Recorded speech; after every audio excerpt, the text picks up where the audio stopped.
that all of it, is some kind of sick joke. The Princeton study suggests that the entirety of existence, including time, marriage, migratory patterns of birds, continental drift, life itself, photosynthesis, human society, and the changing of the seasons, are all part of a massive, twisted ruse orchestrated by a spiteful cosmos. Look at you morons, taking this stupid video for your pointless newspaper. Everything's a joke. I'm a joke, you're a joke. The whole universe is a joke. We at the Onion Week in Review are compelled to inform viewers that while this entire segment is indeed one small part of the giant perverse joke, the upshot is that the next minute of your life will be no more or less pointless than if you were to spend it with a loved one, mentoring an at-risk youth, or simply wallowing in your own feculence. In other news, Harley Davidson and Jack Daniels collaborate on a local felony. A churchgoer blanks on why she's lighting a votive candle. And please ring the bell and the boy will come round momentarily for your bags. For more news, visit theonion.com/newsbeat.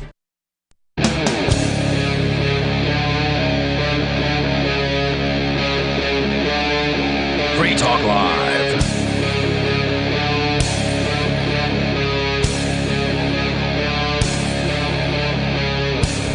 Spooky.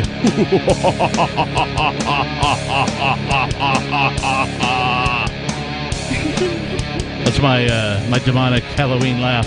I can't top that. I used to be able to do like the Crypt Keeper. Let's see if I can do it. Hang on. No, that was a poor rendition. You scared Coconut, my dog. Nice. It is All Hallows Eve, for those of you who don't know the traditional name for Halloween. All Hallows Eve. And Bonnie and Nikki are here tonight. Somehow I ended up being the rock star. I get two chicks at the same time. Woohoo! I'm Lady Bonbon. Lady Bonbon? Lady Bonbon, I love it. I like your bling, particularly your left shoulder bling. Oh, why, thank you. Yes. It's a gold back. It is a gold back. It's very, very libertarian of you to be sporting a gold back as part of your Lady Gaga costume. Lady Gaga's lyrics are pretty libertarian, but I doubt she is. Yeah.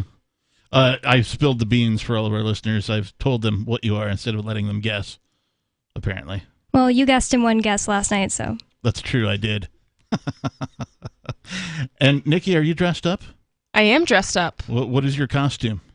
Well, if I put my little mask on, I'm Monero Badero. Oh, that's right. Yep. The Monero Bear. But it's just hard for me to do a radio show with the plastic covering my face. And I also can't see with it on, so that kind of makes things rather just look difficult through the as nose well. holes. Yeah, that's what Matt says, but they're like very, very like tiny pinpoint holes, and it's just... And it's a sort of a rubber mask, too, so yes, you would sound like everybody that when the mask mandates were in place, when you'd go to a retail establishment and you'd ask them something, they'd be like, hey, Nikki, can you read that story? You'd be like, sure. I was walking out of Walmart today, and some guy was like, have a nice day, to one guy, and the other one's like, you too. I was like, oh my God, this is ridiculous. There was more masks than I've seen in a long time today. Yeah, Really? people are getting back into the spirit. I mean, it's one thing to wear a Halloween mask and like, Yeah. Sort of the holiday spirit, if you will, of Halloween that folks like to do. I have to start out with this. Lady Bonbon has accused me of being nothing. Like, did you dress up for it? You're nothing. She literally called me nothing. And I'm like, nothing? I contend, in fact, that my costume that I am wearing right now is scarier than your costume. My costume's not scary. I'm Lady Gaga. Okay, I don't know. I'll agree with that. I think mine's scarier than yours. You would have a legitimate argument there. But why would your costume be scary, Captain? Well, first of all, my costume is a dichotomy, so there's two different parts to my costume.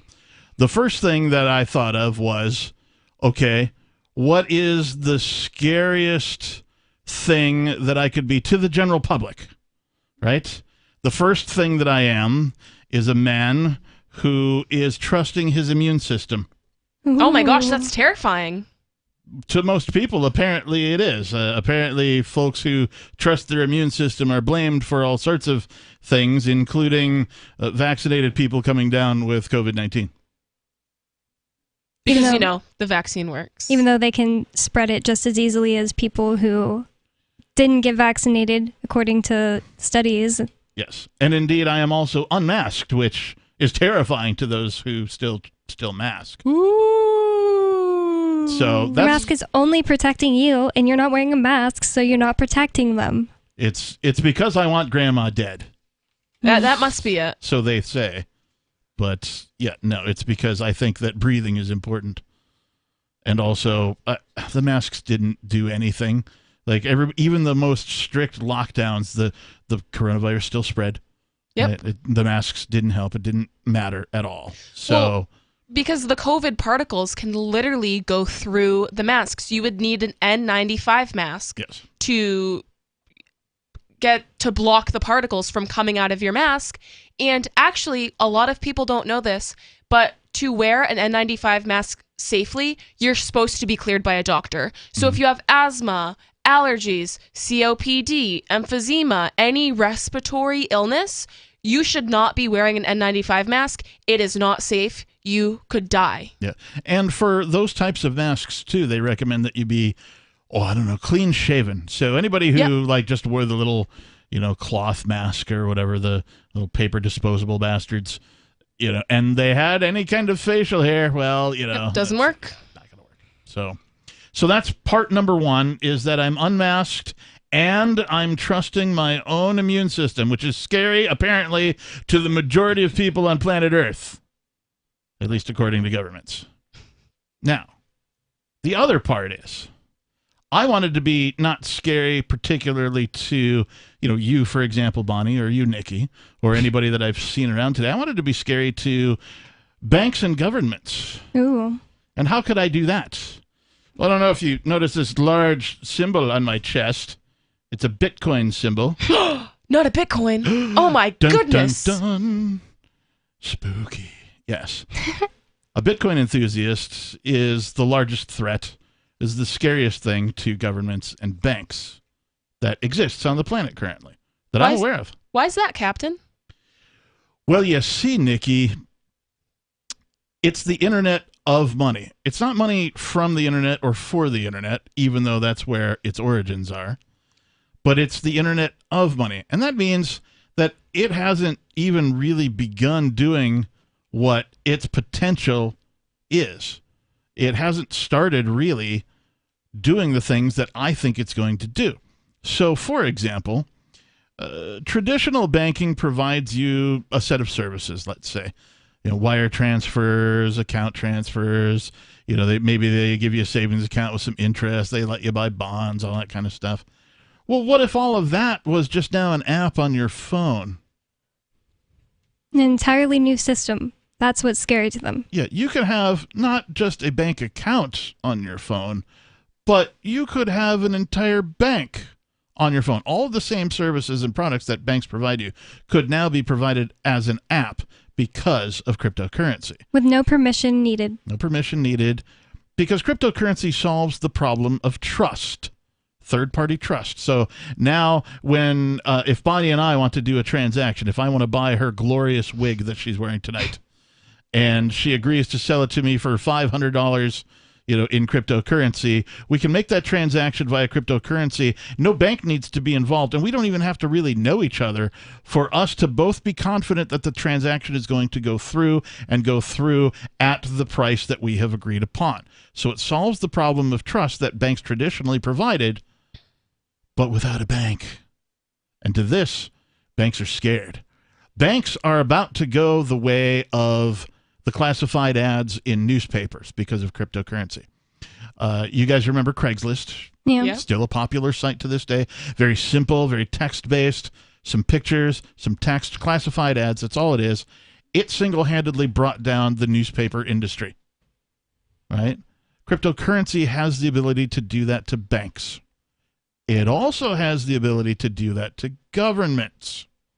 Governments for a long time as a siloed sort of a monolith, if you will, a centralized agency, has been the keeper of records for, well, longer than I've been alive, right? So if you wanted something to be, quote, official, unquote, you would want it to be recognized by a government, wherever you may happen to live. If you're not in the United States, it would be your, whatever government you're under. they were the official record keeper. Well, now record keeping doesn't need to be centralized anymore because, again, the blockchain is capable of replacing record keeping as an official register. So all of the record keeping that government, all the bureaucracy that government is currently doing and they think is so valuable is, again, about to go to the way of the dodo because it can be replaced by blockchain technology. And it'll be recognized across the globe. So to me, that's pretty scary. So again, I argue that my costume tonight is scarier than your costume, Lady Bonbon. You're still being what you are every day. Well, okay. That's true. Well, we'll see if my costume's even scarier when we get back. We will do just that. 603-283-6160. More Free Talk Live coming up. Are you tired of governments around the world killing innocent people? Stop using their money. There is an alternative. Bitcoin is a stateless, free market, non-political currency. Bitcoin is money that cannot be inflated or controlled by any state. By continuing to use their money, you're perpetuating the killing. Stop doing it. You have an incredible alternative available to you now. Learn it, use it, spread it. Get started with Bitcoin at Bitcoin.com. It's Bitcoin.com. Do you feel like your nation, state, or community no longer holds your values? Have you dreamt of a place where people agree that liberty is important and are free to pursue their projects so long as they respect the property of others? There are many people just like you that are discovering freeprivatecities.com. Their social media links are at the upper right of the page at freeprivatecities.com. All skill levels will be needed when the first of the Free Private Cities opens. It's sooner than you think. Stop arguing and build. freeprivatecities.com. Breaking weather news. Belize is sunny and around 82 degrees every day this week. What's the forecast for your life? If current politics and economic prospects are cramping your freedom, escape to the tropics. ECI Development has affordable second homes for you to own or rent in Belize and other tropical countries. Places with stable governments and growing economies. Secure your freedom now. To find out more, send an email to ftl@ecidevelopment.com. When a lunar observatory detects a radio broadcast originating from Proxima Centauri, the nations of Earth discover their first contact with an alien race may also be their last. With the Proximans facing an extinction-level disaster, Earth must choose between sending a ship on a multi-year journey or allowing nature to take its course. Saving Proxima, a hard science fiction thriller by Travis S. Taylor and Les Johnson from BaneBooks.com. The Free State Project has reached its goal of 20,000 liberty lovers who've pledged to move to New Hampshire and get active to achieve liberty in our lifetime. Perhaps you're trying to figure out what part of New Hampshire should be your destination. If so, consider Keene. You'll find more than 150 reasons to move to Keene at move.freekeene.com. Keene is famous for its historic, publicity-generating activism, as well as being the liberty media capital of the world. It's home to freekeene.com, New Hampshire's destination for liberty activism, news, and opinion. For years, we've been compiling over 150 reasons to move to Keene at move.freekeene.com, where you'll learn about some of what's happening here and what makes Keene a great place to live. If you love liberty, you'll probably enjoy anywhere you end up in the Shire. But do your due diligence first. Please visit move.freekeene.com for the full list of over 150 reasons to move to Keene. That's move.freekeene.com. What if you want to hear the latest episode of Free Talk Live, but all you have is your phone, you forgot to download our archive, and you have no data connection? You can call our Listen line at 641-793-0191. That's a long-distance number, so you may incur charges. If not, listen as long as you want. 641-793-0191. The Free Talk Live Listen line, 641-793-0191. There are basically two types of advertising, direct response and branding. Radio's great for direct response with its low cost to listener ratio, but audio can't be beat for branding, which is a longer-term endeavor. You want to be the first thing that someone thinks of when they think about your product or service. If you have a local business that you want kept top of mind in your community, call the station. If you need national reach, Free Talk Live's got around 200 radio stations, millions of monthly listening sessions, can suit all budgets, and if we don't think we're right for you, we'll tell you. Email me, mark@freetalklive.com. Our Matrix server is about as free as internet chat can be. Join the existing rooms or create your own at chat.freetalklive.com.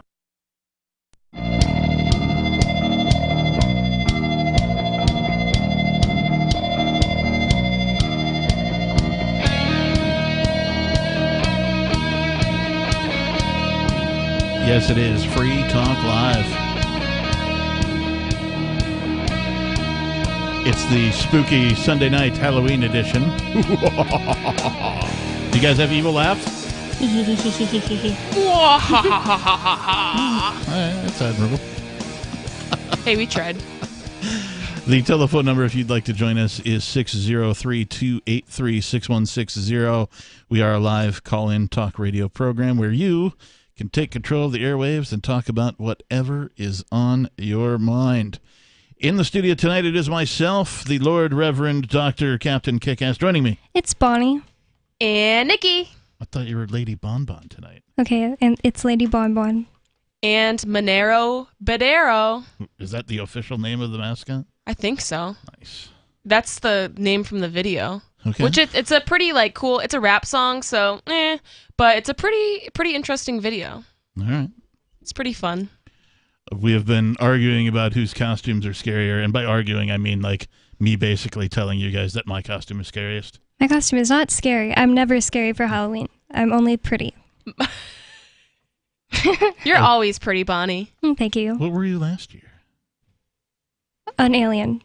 Oh, that's right. You had the I balls remember on your head. that. Yeah. I remember everybody staring at your balls. Yeah, everybody was staring at my balls all night. It's true. Also on Friday, everybody was staring at my balls on the video stream. Yes, well, you know, our watchers of the show over at video.freetalklive.com are a certain breed of people. Very specific certain breed of people. I still think that my costume's the scariest. Why is that, Nikki? Because my costume does... Wait, first of all, what is your costume? Well, I'm the Monero Bear. Okay. So Monero does pretty much everything that Bitcoin does, except it has fungibility and it has privacy. So where Bitcoin can be tracked, Monero can't. Because as it is sent, it gets destroyed and then essentially regenerated as the person that's receiving it gets it. So for those of our listeners who are not aware, there are websites that are dedicated to tracking Bitcoin transactions because the Bitcoin blockchain is a ledger and it is publicly available. And for the folks who are watching at video.freetalklive.com, Nikki is showing off her bare head. I'm not quite on the camera yet, but... Yeah, right. But, yeah. I'll be coming around the mountain. When I come. Anyway. Nobody, our co-host, thinks that Bitcoin is a honeypot from the government. Our former co-host. He's still a co-host. He's not here today. He's not allowed to be on. Right, until, the government decides that it's okay for him to... Yeah, until they restore his right of free speech. Yeah. He's still our co-host. I agree. He's with us in spirit. I did see him today. He's doing fine for our listeners who are not aware. He's, able to get out and about and do things and that kind of thing. He's just restricted from speaking. Publicly. That sounds unconstitutional. Sure does. He can't even get up on a microphone and speak in front of a crowd at a protest. Correct. Without, facing some sort of... Without, going against his bail conditions. Yeah, threat of being thrown back into a cage by the masters. I wonder if that's ever been done to anyone. I don't know. That's a great question. Well, one of the reasons for my costume today, or lack of costume, if you're Bonnie. Oh. I'm wearing a Bitcoin t-shirt. It's just a big Bitcoin logo. That's it. Other than that, I'm dressed, normally as I would.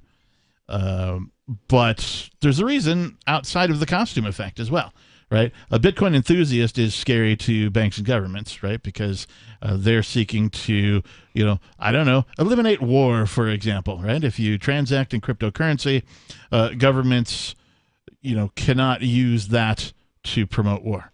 So if you want to end war, start using cryptocurrency. But also, October 31st is a different holiday than just Halloween. It is also the 13th anniversary this year of the day that the Bitcoin white paper was published by Satoshi Nakamoto. Now that's a real holiday. It is a real holiday. It's kind of scary that it's the 13th. But before we talk about that particular holiday, I do want to say that I believe Monero is a far scarier costume, so you win as far as scary costumes are concerned. Thank you very much. We've already decided that Bonnie wins for overall costume. Yes, So we did vote that Bonnie. Lady Bon Bonnie Bon won. has been awarded her 1 gold back for winning. Why, thank you. I also am wearing 6-inch heels, since you guys can't see that on the... It's true, with like spikes and stuff. Like Yeah. they look all very, heavy metal, if you will. I bought them to wear to a Kim Petras concert so I could see over people and nobody could, I was gonna say knock me over. you're not a tall girl, so putting those on makes you a bit taller than normal, eh? Yeah, I'm 5'2", the same height as Lady Gaga. Wow. I did that just for my costume. You are just a literal, what's the word I'm looking for? An encyclopedia. One could say that she was born this way. Cue the pop music. Wow. Does Captain know that song? I know that is the name of. Yeah. Okay. He reacted to it, so I was assuming so. This is what happens. I mean, you're on the show with the gals tonight. So I know. At first, I was like, "Oh, sweet, I'm on with the 2," and then I'm like, "Oh, I'm on with the 2 chicks." Wow. How's this gonna go? These are the types of shenanigans we love. We're girls that talk about Bitcoin, so it's good enough for you. That is. If there were, any 2 girls that I would prefer to be on this show with, it would be both of you. Oh, thank you. Thanks, Captain. So, from Bitcoin.com by astounding author Jamie Redman. Seriously, this guy's a prolific writer about cryptocurrency. He does write for Bitcoin.com, but he is a terrific writer, in my opinion. The headline reads, celebrating the seminal Bitcoin white paper Satoshi Nakamoto published 13 years ago today. All around the world, cryptocurrency supporters and proponents of blockchain technology are celebrating the 13th anniversary of the Bitcoin white paper. The summary of the inventor's creation was published on metdowd.com's cryptography mailing list on Halloween 2008, as it gave birth to an asset with a market valuation of over $1 trillion and sparked the creation of over 10,000 cryptocurrencies that followed Satoshi Nakamoto's innovative design. Why is it innovative? Well, he introduced proof of work as a solution to the Byzantine general's problem. So 13 years ago at approximately 2:10 p.m. Eastern Daylight Time, Satoshi Nakamoto published the Bitcoin white paper, a summary of the innovative network and native cryptocurrency that changed the world. The 12-part white paper starts off with an indented paragraph called an abstract, which explains that Bitcoin is a purely peer-to-peer version of electronic cash that would allow online payments to be sent directly from one party to another without going through a financial institution. Right on. And we will talk more about the glorious invention that Satoshi bestowed upon the world 13 years ago today. Coming up here on Free Talk Live.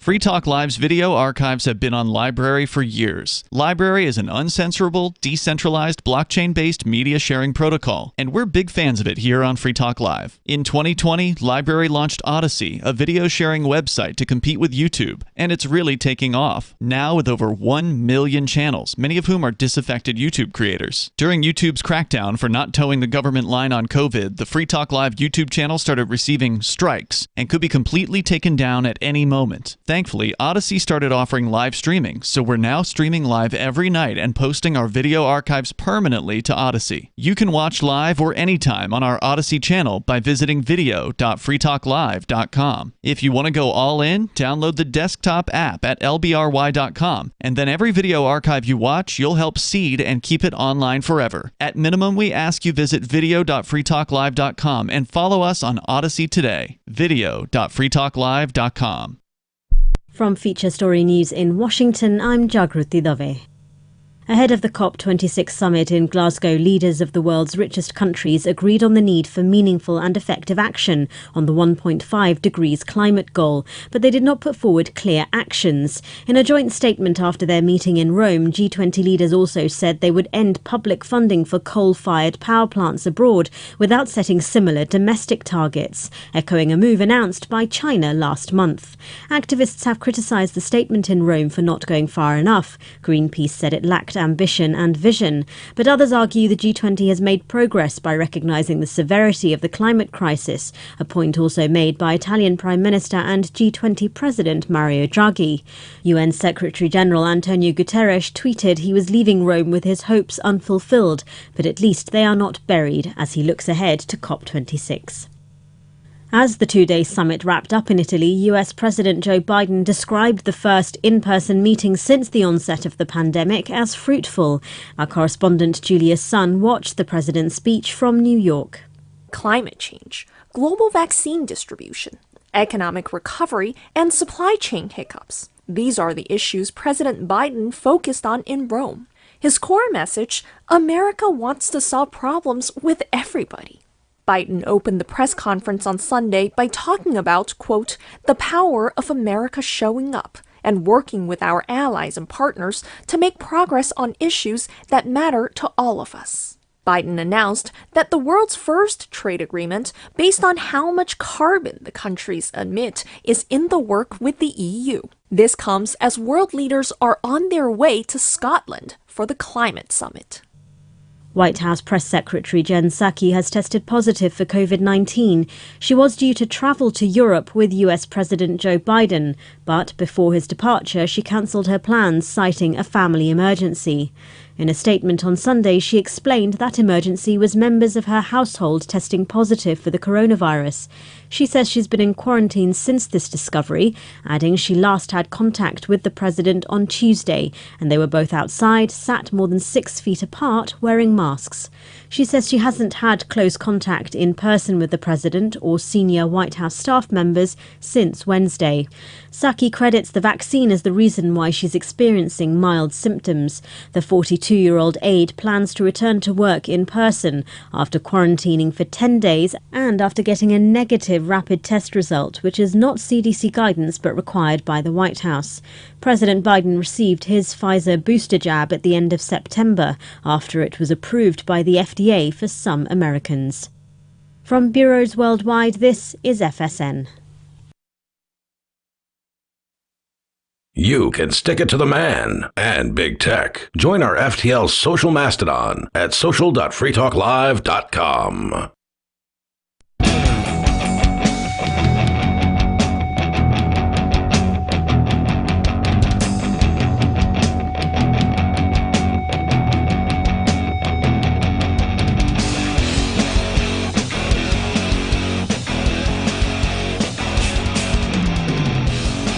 That's right. Dance. Dance, monkeys, dance. Dance, bitches. Oh my Can I call you god. bitches? I forgot you could say that on the radio. And no. Flush. You're like, go dump yourself, Captain. Go dump yourself. Speaking of dumps, just off topic, did you guys hear about the Joe Biden? Pooped his pants? Yeah. Yeah. No I mean, I way. didn't hear the details. It could be Mr. true. I hope he had a diaper on. Mr. Poopy Pants. I hope our... never mind. I was going to say, I hope our president doesn't, like, just regularly wear a diaper, but that could be offensive to some people. Depends. That's all right. Offend them. Depends. Get it? Then again, our president... Our president. It's not my Let's president. go, Brandon. No presidents are my president, nor have they ever been, nor will they ever be. No masters, no rulers. That's right. So they can all F off. F off? F off? Yeah, there we go. So it is interesting, though, that, like, that is getting play in the media as opposed to, like, you know. Something legitimate. Yeah. He pooped his pants. Yeah. Old man had an accident. Like, that's not really news. Happens every day, you know, to folks in, you know, nursing homes and the elderly and people with, you know, colon cancer and, you know, things of I that guess it's nature, just newsworthy because he's supposed to be the person in charge of the group, the corporation that claims to have control over us. Yeah. Yeah, that's a good point. Normally, the president of the United States isn't incontinent, Yeah. I would assume. It's weird that everybody in charge of this corporation is really freaking old. Yeah. Seems like most of them. I mean, there was what was it when Obama was running for president, and everybody was talking about it's about time we stopped electing old white men, right? Okay, so you're gonna elect an old black man? Well, he wasn't. He wasn't I mean, he that was old, pretty young right? when he got elected. He wasn't even gray 50. yet. Yeah. Oh, really? He didn't get gray until after he was in the presidency. Was he younger than JFK, or is JFK still the youngest president? I don't know the answer to that, but I suspect JFK was younger when he was elected, but I don't know that for a fact. But again, I don't care about these douchebags. Yeah, I don't care how old they are. I don't care what color they are. I don't care about their Twitter account. I don't care if they poop themselves. Like, I really don't care. But I find it funny that there was, this sort of like, hey, stop electing old white men. And then the next two presidents, of course, old white men. The oldest white man ever, Trump, right? Wasn't he the oldest ever? Who's up there? I'm not sure. No, I think Biden is actually older than him. I think just getting Biden, progressively older and older. Yeah, I think Biden takes that. Well, and imagine if Bernie Sanders got in. Oh yeah, I know he's real old. Yeah, he's like 80. He can barely talk, and he's got a. It's my vague imitation of Bernie Sanders. That's pretty good. Yeah, I do what I can. So anyway, moving past the topic of presidents who crap themselves. Although there was one really good meme where it's like they show Joe Biden, his arms are up, and he's holding like a pair of like stained whitey tighties, with like the shit. Oops. Dump yourself. Wah, wah. Did you guys see the one where it was Joe Biden holding a pair of Dora the Explorer underwear? Ew. No. Yeah. Kind of scary. But the one that I saw was him holding up the tighty whities with the stain in it, and the caption reads, "I did this." What the heck? Good job, buddy. Ew. All right, we were talking about this article from Bitcoin.com written by Jamie Redmond. It is, besides being Halloween, this also happens to be the 13th anniversary of the Bitcoin Whitepaper, which was published to the, I'm going to call it the crypto anarchists list. People have different names for this thing, but it was published 13 years ago today. When it was first published, academia and computer scientists worldwide were not aware that Bitcoin's inventor had solved a problem that had plagued computer scientists, well, forever, really. It says for years in this article, but it's a problem that had never been solved before. The Byzantine generals problem, or the Byzantine fault. For those of you who don't know what this is, digital transactions, digital currency had been an idea that had been toyed around with for some time. What they couldn't figure out how to do is prevent what's called the double spend. So, if you spent the money and then you rebooted your computer, it might not have saved the transaction, and you might be able to spend that same set of money again. So if you bought something for $100 and then, somehow you did a thing, and then you could possibly spend that same $100 again. This is basically the problem that had been solved by Satoshi Nakamoto. It's a little more complex than that. That's just the layman's explanation for those of you who aren't familiar with that. So 2 weeks after Nakamoto published the white paper on Halloween 2008, he told the pseudonymous members of Metsdao.com's cryptography mailing list that he had solved the problem. And so the proof of work chain is a solution to the Byzantine generals' problem, is the quote from Satoshi Nakamoto. So wait, 2 weeks after he published the white paper? Right. So where was he speaking from? Because I know that nobody knows who he is. He was emailing this list of, we'll call them developers. It was a cryptography mailing list. It was composed of a whole bunch of different developers, crypto anarchists, if you will, cryptography fans, and that type of a thing.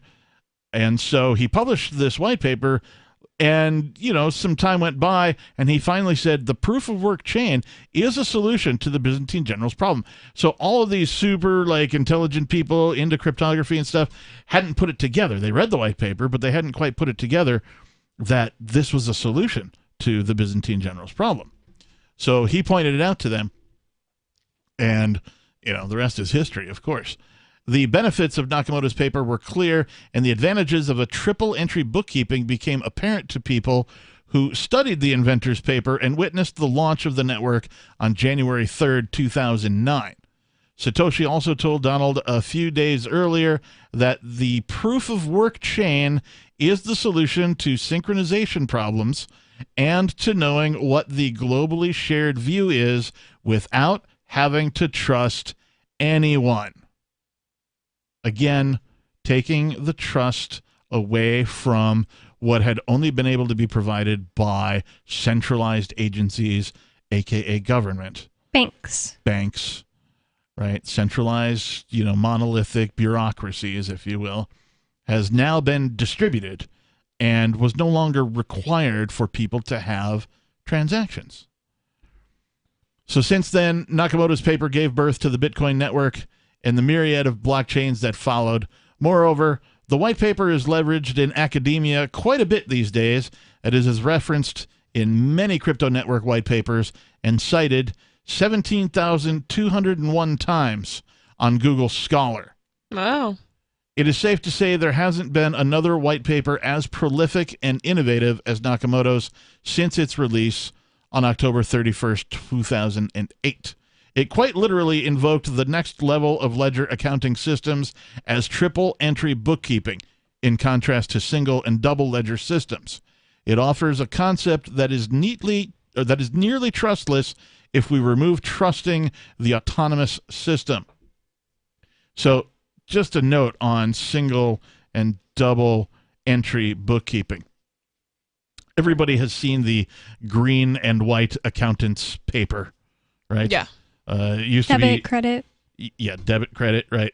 It's got a green line and a white line, and a green line and a white line, and this is called a double. When they use this paper for accounting practices, it's a double entry system, and what it does is it's a checks and balance against itself. Yeah. Right. The two entries go, okay, well, we know it's legit if we get the debit, we get the credit, we know it's a legitimate entry, but it still didn't remove the third party. So the triple entry system adds one more leg to that, and almost turns it into a 3D entry system. And it has and will continue to revolutionize things as it grows. 603-283-6160. Is there anything scarier to the system than cryptocurrency? Your calls are welcome here on Free Talk Live. More coming up. This is Michael Dean from the Freedom Fiends. I've run websites since 1996 and have used over a dozen web hosts in that time. AgristHosting.com is the only one that hasn't broken my heart. Agrist Hosting's uptime and service is stellar, and their DDoS mitigation is the best I've seen. That's important because if you tell the truth in this world, you'll ruffle feathers. And some people will try dirty tricks to silence your voice. No matter what the haters hit us with, Agrist Hosting keeps our websites online.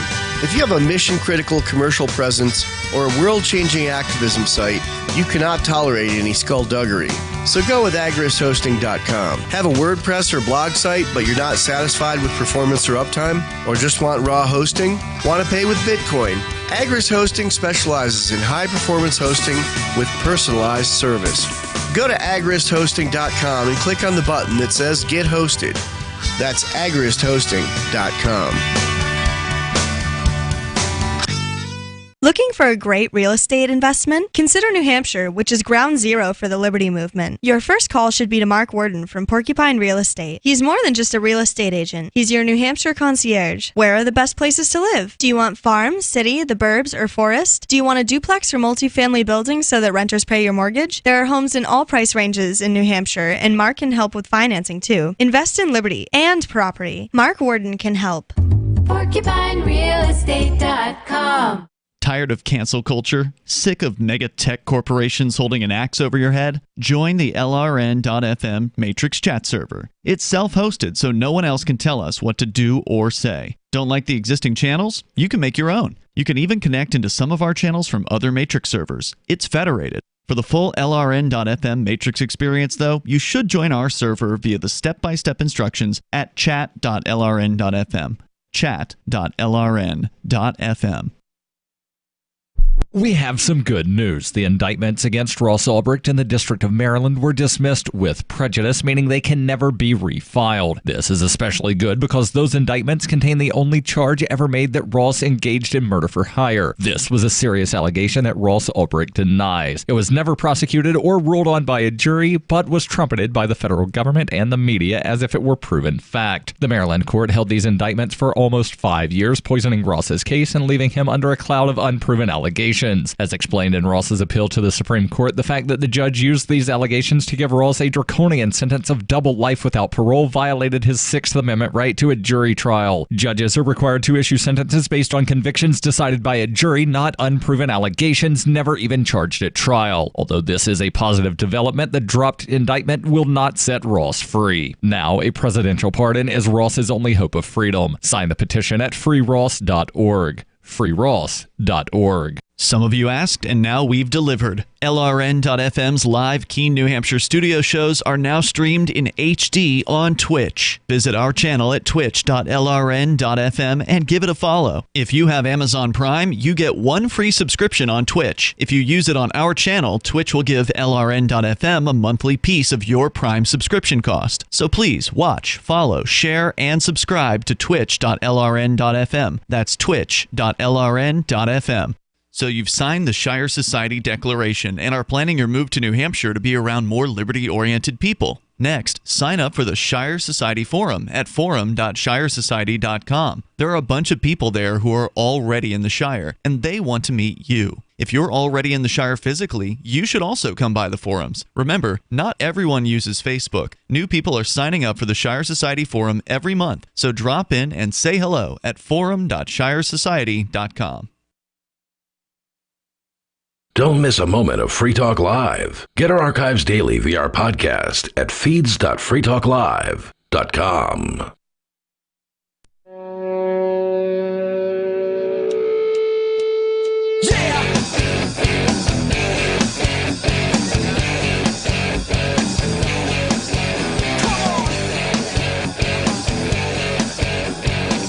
Oh, there we go. Oh, I was like, are you muted?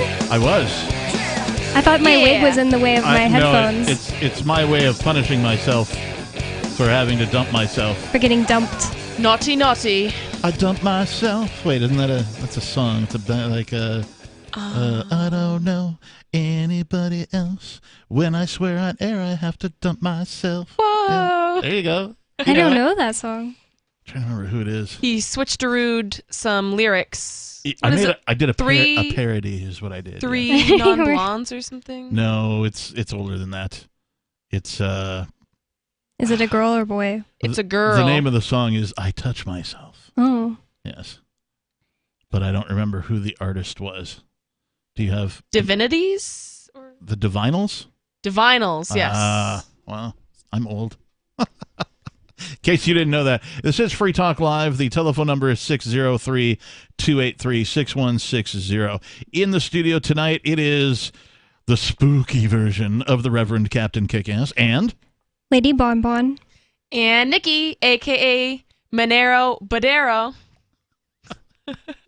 We have been talking about this article from Bitcoin.com celebrating the 13-year, I'm calling it the birthday of Bitcoin. Even though Bitcoin wasn't actualized as a thing, a network, if you will, until 2009, the white paper, however, was published earlier than the inception of the network by Satoshi Nakamoto on October 31st of 2008. So today is a Bitcoin holiday in addition to being Halloween. And that's one that I'm celebrating. And I have to tell you that Bitcoin.com is the best source for learning about cryptocurrency. You can go there now and click on Get Started at the top of the page. Once you do that, you'll find all sorts of valuable information neatly organized to suit your needs. There's no longer any excuse to ignore this very important and world-changing information. If you are a knowledgeable crypto user, you can check out news.bitcoin.com and get the latest headlines for all of the news that's relevant to you. Bitcoin.com is your source for everything crypto, like getting a wallet app, mining, trading, and all the latest cryptocurrency news, all on a very slick and easy-to-use website. Please visit Bitcoin.com. All right, so Nakamoto's paper gave birth to the Bitcoin network and the myriad of blockchains that followed. Moreover, the white paper is leveraged in academia quite a bit these days. It's referenced, we talked about, in 17,201 times on Google Scholar, etc., and so on. Bitcoin transactions are pseudonymous, and its users can add as much privacy as they want, as the system offers both public transparency and privacy at its core. The traditional banking model achieves a level of privacy by limiting access to information to the parties involved and the trusted third party, the white paper details. The necessity to announce all transactions publicly precludes this method, but privacy can still be maintained by breaking the flow of information in another place by keeping public keys anonymous. And certainly cryptocurrencies like Monero and other privacy coins do put this to very good work and good use as they have grown in their popularity as well. Just as the printing press changed society for the better and allowed people to learn without an apprenticeship, and just as the combustion engine made traveling a whole lot faster, Satoshi Nakamoto's Bitcoin invention is one that has forever changed the world. And I just want to go back for a minute and talk again about bookkeeping, right? The dual entry bookkeeping. When this invention was created, it revolutionized mankind.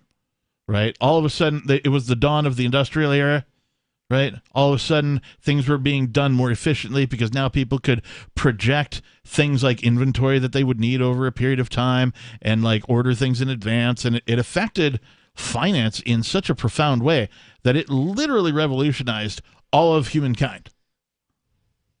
And so to have now, something else, an ingredient added to that dual entry bookkeeping system that makes it trustless. We haven't even touched the beginnings, the tip of the iceberg, if you will, of what cryptocurrency can do. I still predict that it will eliminate banks, and governments better be careful too, because it has the ability, it has the potential to eliminate everything that they do. You know what we need for that to happen? People need to stop thinking of cryptocurrency as just an investment or a stock. Sometimes I get that at work when somebody's like, yeah, I've never seen this store before. I passed by it a lot. My first time in, I always try to say, just so you know, we take cryptocurrency. And a lot of them say things like, oh, I have never invested in that. I've heard some people say to stay away. It's like, it's not an investment. It's a whole new system. Yeah. It's not a stock. It's nothing. It shouldn't be anything like that. It shouldn't matter if the number goes up. The number is going to go up because inflation. Right. I mean, like the dollar is going to crash. Absolutely. And that's why it's going up. It's because the US dollar is becoming worthless.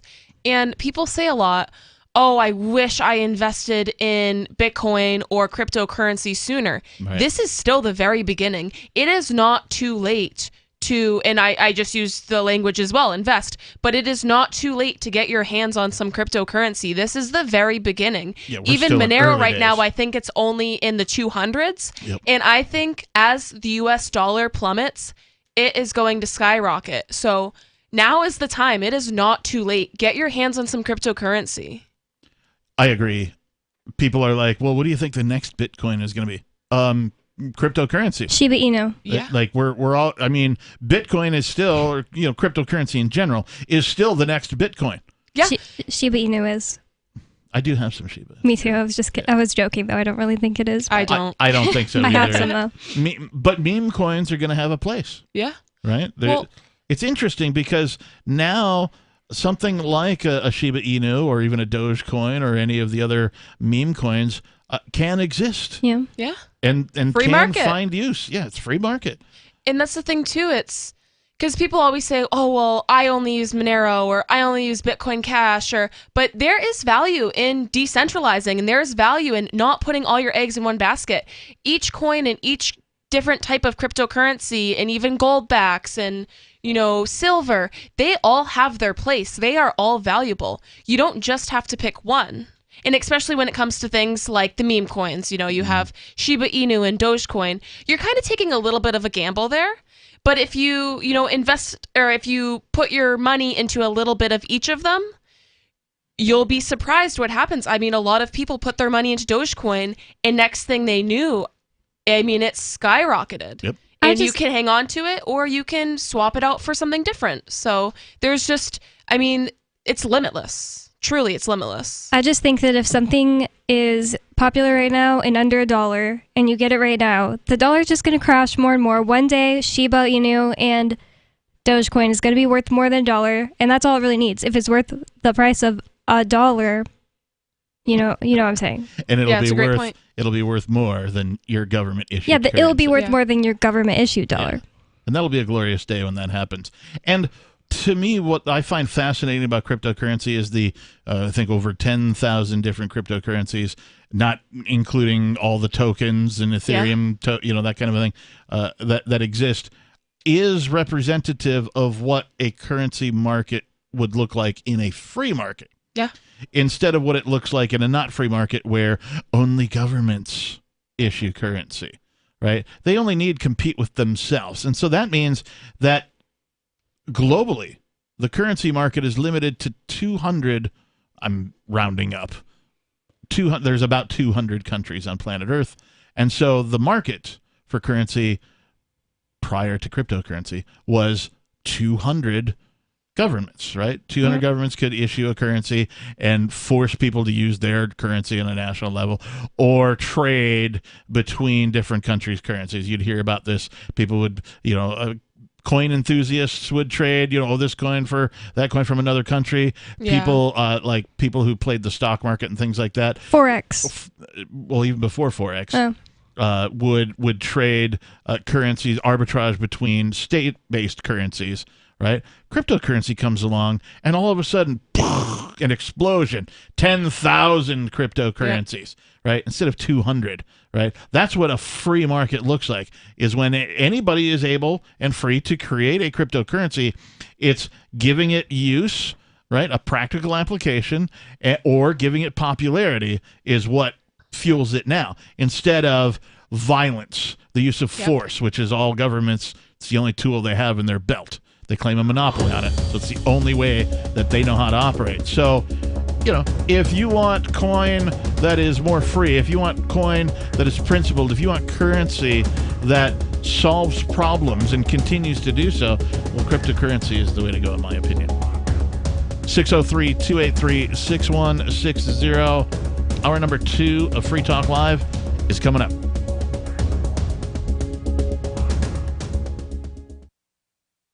Are you tired of governments murdering people around the world? Stop using their money. There is an alternative. Bitcoin is a stateless, free market, non-political currency. Bitcoin cannot be inflated or controlled by any government. By using their money, you are helping the state. Stop doing it! You have an incredible alternative available now. Learn it, use it, spread it. Get started with Bitcoin at bitcoin.com. That's bitcoin.com.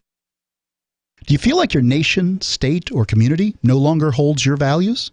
Have you dreamt of a place where people agree that liberty is important and are free to pursue their projects so long as they respect the property of others? There are many people just like you that are discovering freeprivatecities.com. Their social media links are at the upper right of the page at freeprivatecities.com. All skill levels will be needed when the first of the Free Private Cities opens. It's sooner than you think. Stop arguing and build. freeprivatecities.com. The new 4th edition of Healing Our World, The Compassion of Libertarianism, will take your understanding of liberty to a deeper level and has over 1,300 updated references, new cartoons, and a foreword by Dr. Ron Paul. With discounts for multiple book purchases, the 4th edition of Healing Our World is a great gift for the liberals, pragmatists, environmentalists, and Christians in your life who think libertarianism is cold-hearted. Get yours today at healing.freetalklive.com and use promo code FTL for a $5 discount. If you want to know the latest about Free Talk Live before we go on the air, all you need to decide is how you want it delivered. It's your choice. Visit news.freetalklive.com to receive our usually weekly news updates by email. Plus, we have a Twitter account at twitter.freetalklive.com, and you can follow us on the decentralized Mastodon platform at toot.freetalklive.com. So please follow us at toot.freetalklive.com and sign up for our emails at news.freetalklive.com. You're listening to the live edition of Free Talk Live. Hour number 2 is next after the news here on the Liberty Radio Network at LRN.FM. From Feature Story News in Washington, I'm Jagruti Dave. Ahead of the COP26 summit in Glasgow, leaders of the world's richest countries agreed on the need for meaningful and effective action on the 1.5 degrees climate goal, but they did not put forward clear actions. In a joint statement after their meeting in Rome, G20 leaders also said they would end public funding for coal-fired power plants abroad without setting similar domestic targets, echoing a move announced by China last month. Activists have criticised the statement in Rome for not going far enough. Greenpeace said it lacked ambition and vision, but others argue the G20 has made progress by recognising the severity of the climate crisis, a point also made by Italian Prime Minister and G20 President Mario Draghi.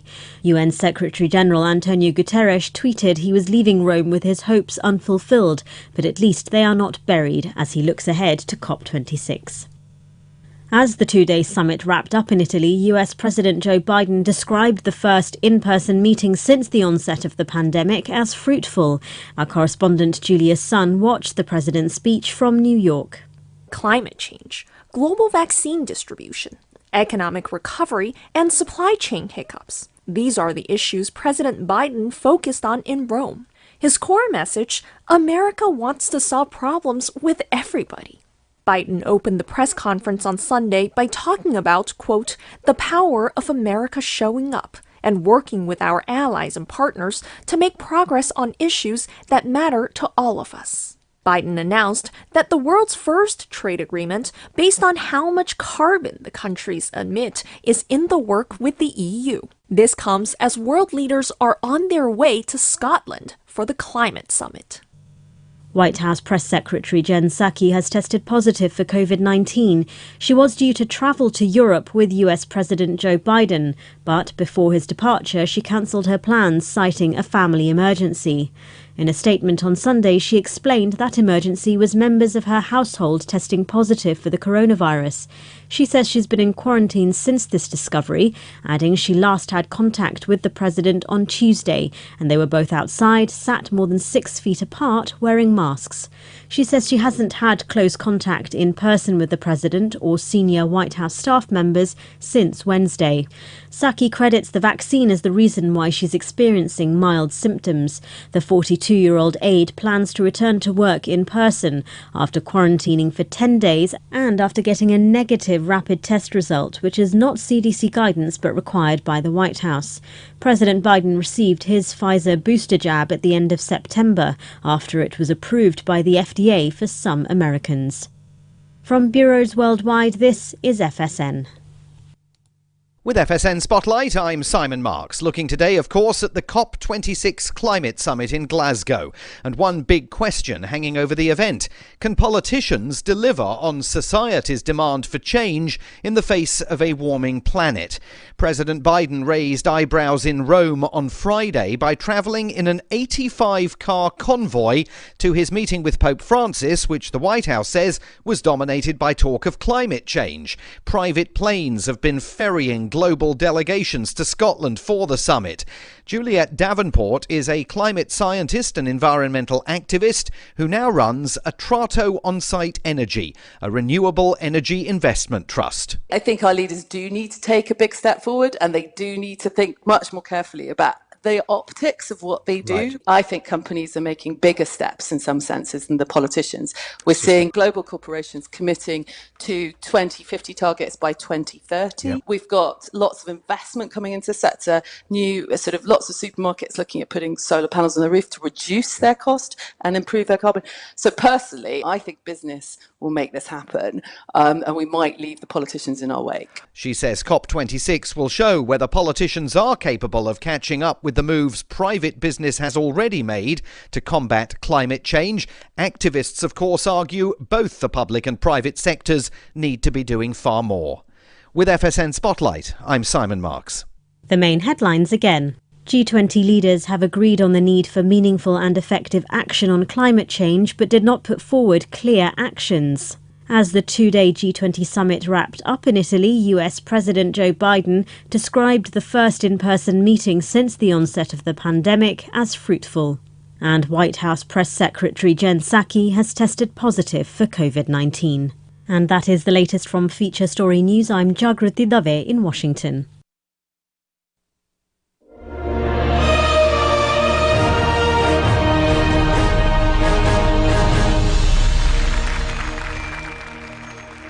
People love photography. But when we thought about photography, we realized one thing. Humans are limited to looking at photos with our eyes. That's a problem, right? So we made an app, PicSong, the first program that turns your photos into music if you want to do that for some reason. It puts the power in your hands. You get to decide why you need this. I can't tell you why you need this. It's not my job. Who is this app for? Maybe it's for students, or artists, or blind people. But can it turn your music into photos? No, it can't. Do you get to keep the original photo? No, it gets deleted. Always back up your photos before using PicSong. This is the Onion News Network.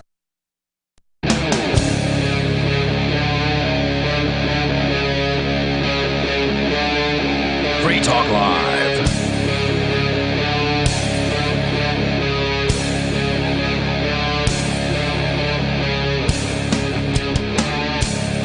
Free Talk Live.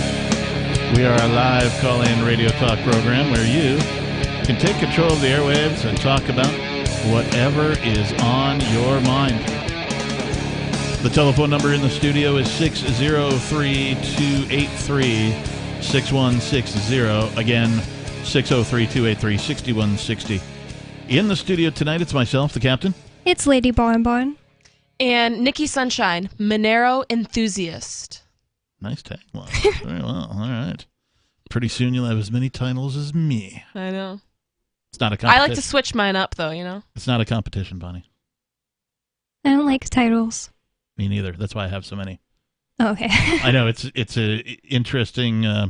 it's almost like, what do you call it, reverse psychology? Yeah. Right? So I just have a ridiculous amount of titles to showcase that titles are really useless. But when Ian marries me, I will just, every time you say, and... I'll say Mrs. Ian Freeman. Aww. That one's a good one. The only one I like. I'll start referring to you as the Mrs. The Mrs. Yay! Yeah. We're going to think we're married. Whatever. One big happy family. Although I think we're all married. I think you were gone for a minute just here recently, and I was doing a show, and I'm like, "Where's the wife?" Nice. I moved here from elsewhere because of, well, things like Free Talk Live. There's a larger liberty movement here in the state of New Hampshire. Things like the Free State Project, things like NH Exit, for example, are here. And that's one of the reasons why I came here, because for too long the federal government has overstepped its bounds. It's refused to abide by the Constitution, and it's committed heinous war crimes both abroad and at home, and they continually do so. They've destroyed the currency. They don't seem to care about their routine violations of human rights, and even if that wasn't the case, though, I find it completely absurd that people in some faraway place, thousands of miles away, get to determine who and how I am ruled over. At nhexit.us, we're trying to change all of that. We've proposed an amendment to the New Hampshire Constitution that would allow New Hampshire to declare its independence from the shenanigans, warmongering, and economic destruction wrought by the United States government. Sign the petition today at nhexit.us. Let's see New Hampshire exit the U.S. Where others have failed, we will secede. One reason we need to secede from the United States is because Joe Biden's federal government, and his cabinet he's picking is getting, bigger and bigger, bigger and bigger government people in it. You have something that alludes to this, or straight out states it, really. What's going on with his nominee? FEE, the Foundation for Economic Education, has this story. Meet the Biden nominee who's sympathetic to Soviet-era socialism and wants the Fed to pretty much take over private banking. I have no clue how to say her name, but I'm going to try. Saula Omarova openly admits that her proposed reforms will effectively end banking as we know it. Sounds nice, but not in a good way. Not in the same way that Bitcoin will end banking. As we know it, yeah. Many of President Biden's nominees have been quietly confirmed without much of a fight. But the president's nominee for comptroller of the currency, Saula Omarova, is drawing backlash for her extreme economic views. Republican Senator Pat Toomey, a staunch fiscal conservative, said he has never seen a more radical choice for any regulatory spot in our federal government. Okay, so a socialist person, or somebody in favor of socialist policies at least, and how is that going to play out? Are you asking what she's going to be doing? Yeah. I don't really know what this is. The comptroller of the currency. That's the title. Comptroller. Never heard of this. Terrible. Yeah. Never heard of this seat or whatever in general. Yeah, the comptroller is a corporate term that usually refers to, if I'm not mistaken, the person who controls the accounts. Right, so you have a CFO in a corporation. He's the chief financial officer. He's the guy who makes the decisions, but the comptroller is the one who actually writes the checks. It says, what's prompting the unusual level of pushback on this nomination for a top regulatory position? Well, Omarova has an unusual educational and ideological background that, in conjunction with her many public statements, suggests she is sympathetic to, if not outright supportive of, the state-run economic model that dominated the former Soviet Union where she grew up. Whoa, she is from there. Whoa. Omarova attended Moscow State University on the, I don't know if that is X.I. Lenin Personnel Academic Scholarship, authoring a thesis on Marxist thought that she has so far declined to provide to the Senate Banking Committee. They're asking for her thesis. Okay. This educational background in and of itself shouldn't be disqualifying. Many like myself studied at Marxist or far-left universities, myself as in the person writing this article. Many like myself studied at Marxist or far-left universities, yet actually came to appreciate the importance of free markets as a result. Yeah, right. But not this one, apparently. I find it hard to believe. Well, yeah, I don't know. Well, this guy's writing for fee, so I'm sure he appreciates free markets. I would think... Yeah, but he's not saying she is. I would think, though, that, and maybe the article explains more, but I'm just thinking in my head right now that if you put somebody with, a socialist sympathetic mindset in control of something like the Federal Reserve, it might actually hasten, bring about quicker, the demise of the dollar. Yeah. I get the person is saying this could be horrible, putting this type of person in charge of the purse strings. That is one perspective of it. Yes, consumers will suffer and the dollar will collapse even further. It's already more than 98% worthless compared to, 100 years ago. And it's, they're just inflating the heck out of it. So it's getting worse and worse. Prices are increasing. We're seeing inflation, real inflation now at the grocery stores, at the gas pumps, all that kind of stuff. And it's not going to go away. It's just going to get worse. But putting somebody like this in control of that might actually make it collapse quicker. I'm okay with that, actually. And I'm strangely okay with that as well. I mean, it'll be even better if we're not in the, federal system when that happens, if we've already seceded. Right. Yeah. Or at least people have been smart enough to have some backup, right? Everybody still kind of has to use the dollar, the Federal Reserve notes, to, as the unit of account, right? Things are still priced in dollars and all that kind of thing. So even if you're using alternative currencies like gold backs or cryptocurrency, you're still how many dollars does that translate into? Your app has to do the math for you, or you have to find an app to do the math for you, and that kind of a thing. But people should be smart enough to have some backup. Put a percentage of your savings in some of these alternative currencies, because the quicker everybody begins to exit state-based currencies, that is government currencies like the Federal Reserve note, the dollar, the better off humankind is going to be. Because when the dollar does collapse, and it's not a question of if, it's a question of when. It's mathematically impossible for it to keep going. So it's a question of when will it collapse. If people have some sort of backup, they've got their wealth diversified, it'll reduce the harm that comes to humanity. Yeah, it's going to hurt a lot less. And if we want to take a quick tour back in history to the Great Depression, something similar that kind of happened with the stock market, how everyone kind of got on high alert, like, oh, this thing is crashing, this isn't good.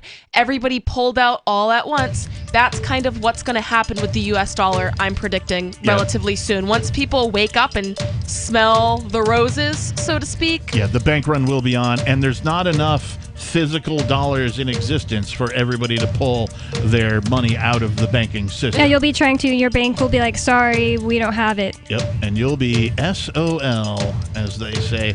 603-283-6160. We'll talk more about this socialist person when we come back. Breaking weather news. Belize is sunny and around 82 degrees every day this week. What's the forecast for your life? If current politics and economic prospects are cramping your freedom, escape to the tropics. ECI Development has affordable second homes for you to own or rent in Belize and other tropical countries. Places with stable governments and growing economies. Secure your freedom now. To find out more, send an email to ftl@ecidevelopment.com. Brute force, intransigent defiance, adamantine will. These are the hallmarks of the AI tank. These gigantic machines have the firepower of an army, but they also have their own sense of honor and duty. When the world breakers arrive, battle will be joined, planets will shake, and war and peace will never be the same again. World Breakers. Stories from David Weber, Larry Correa, and more. Available August 3rd from BaneBooks.com. Are you tired of governments murdering people around the world?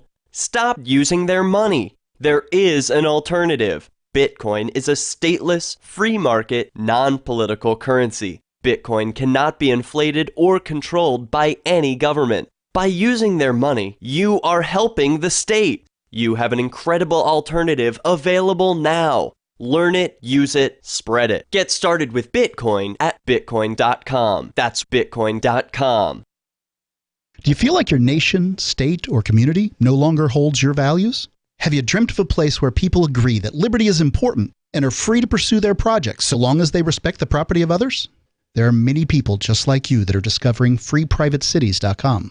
Their social media links are at the upper right of the page at freeprivatecities.com. All skill levels will be needed when the first of the Free Private Cities opens. It's sooner than you think. Stop arguing and build. freeprivatecities.com.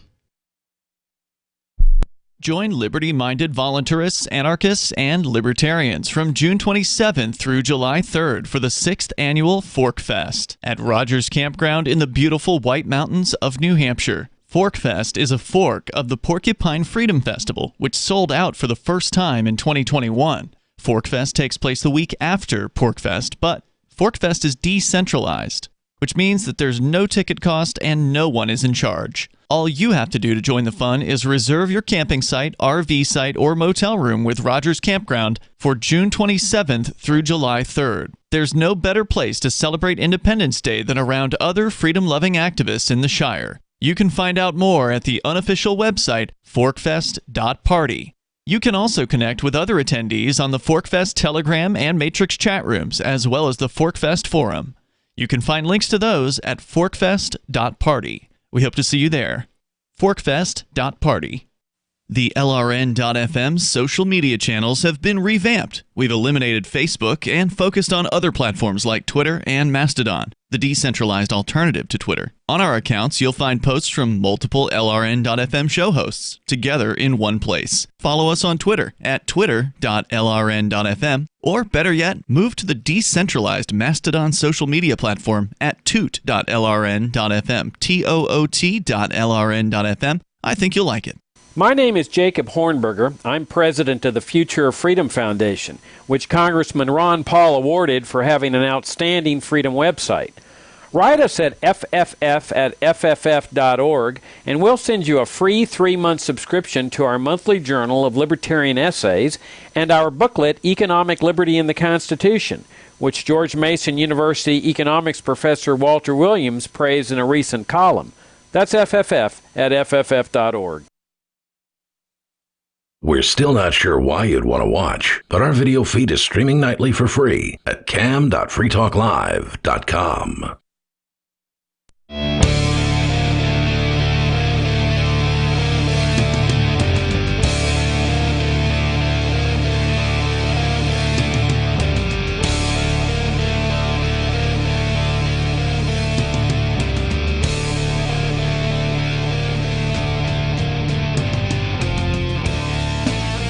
Well, it looks like old poopy pants child sniffer has got somebody he wants to put in charge of the money, who apparently is from the Soviet Union, sympathetic to the socialist ways and the Marxist theories of economy.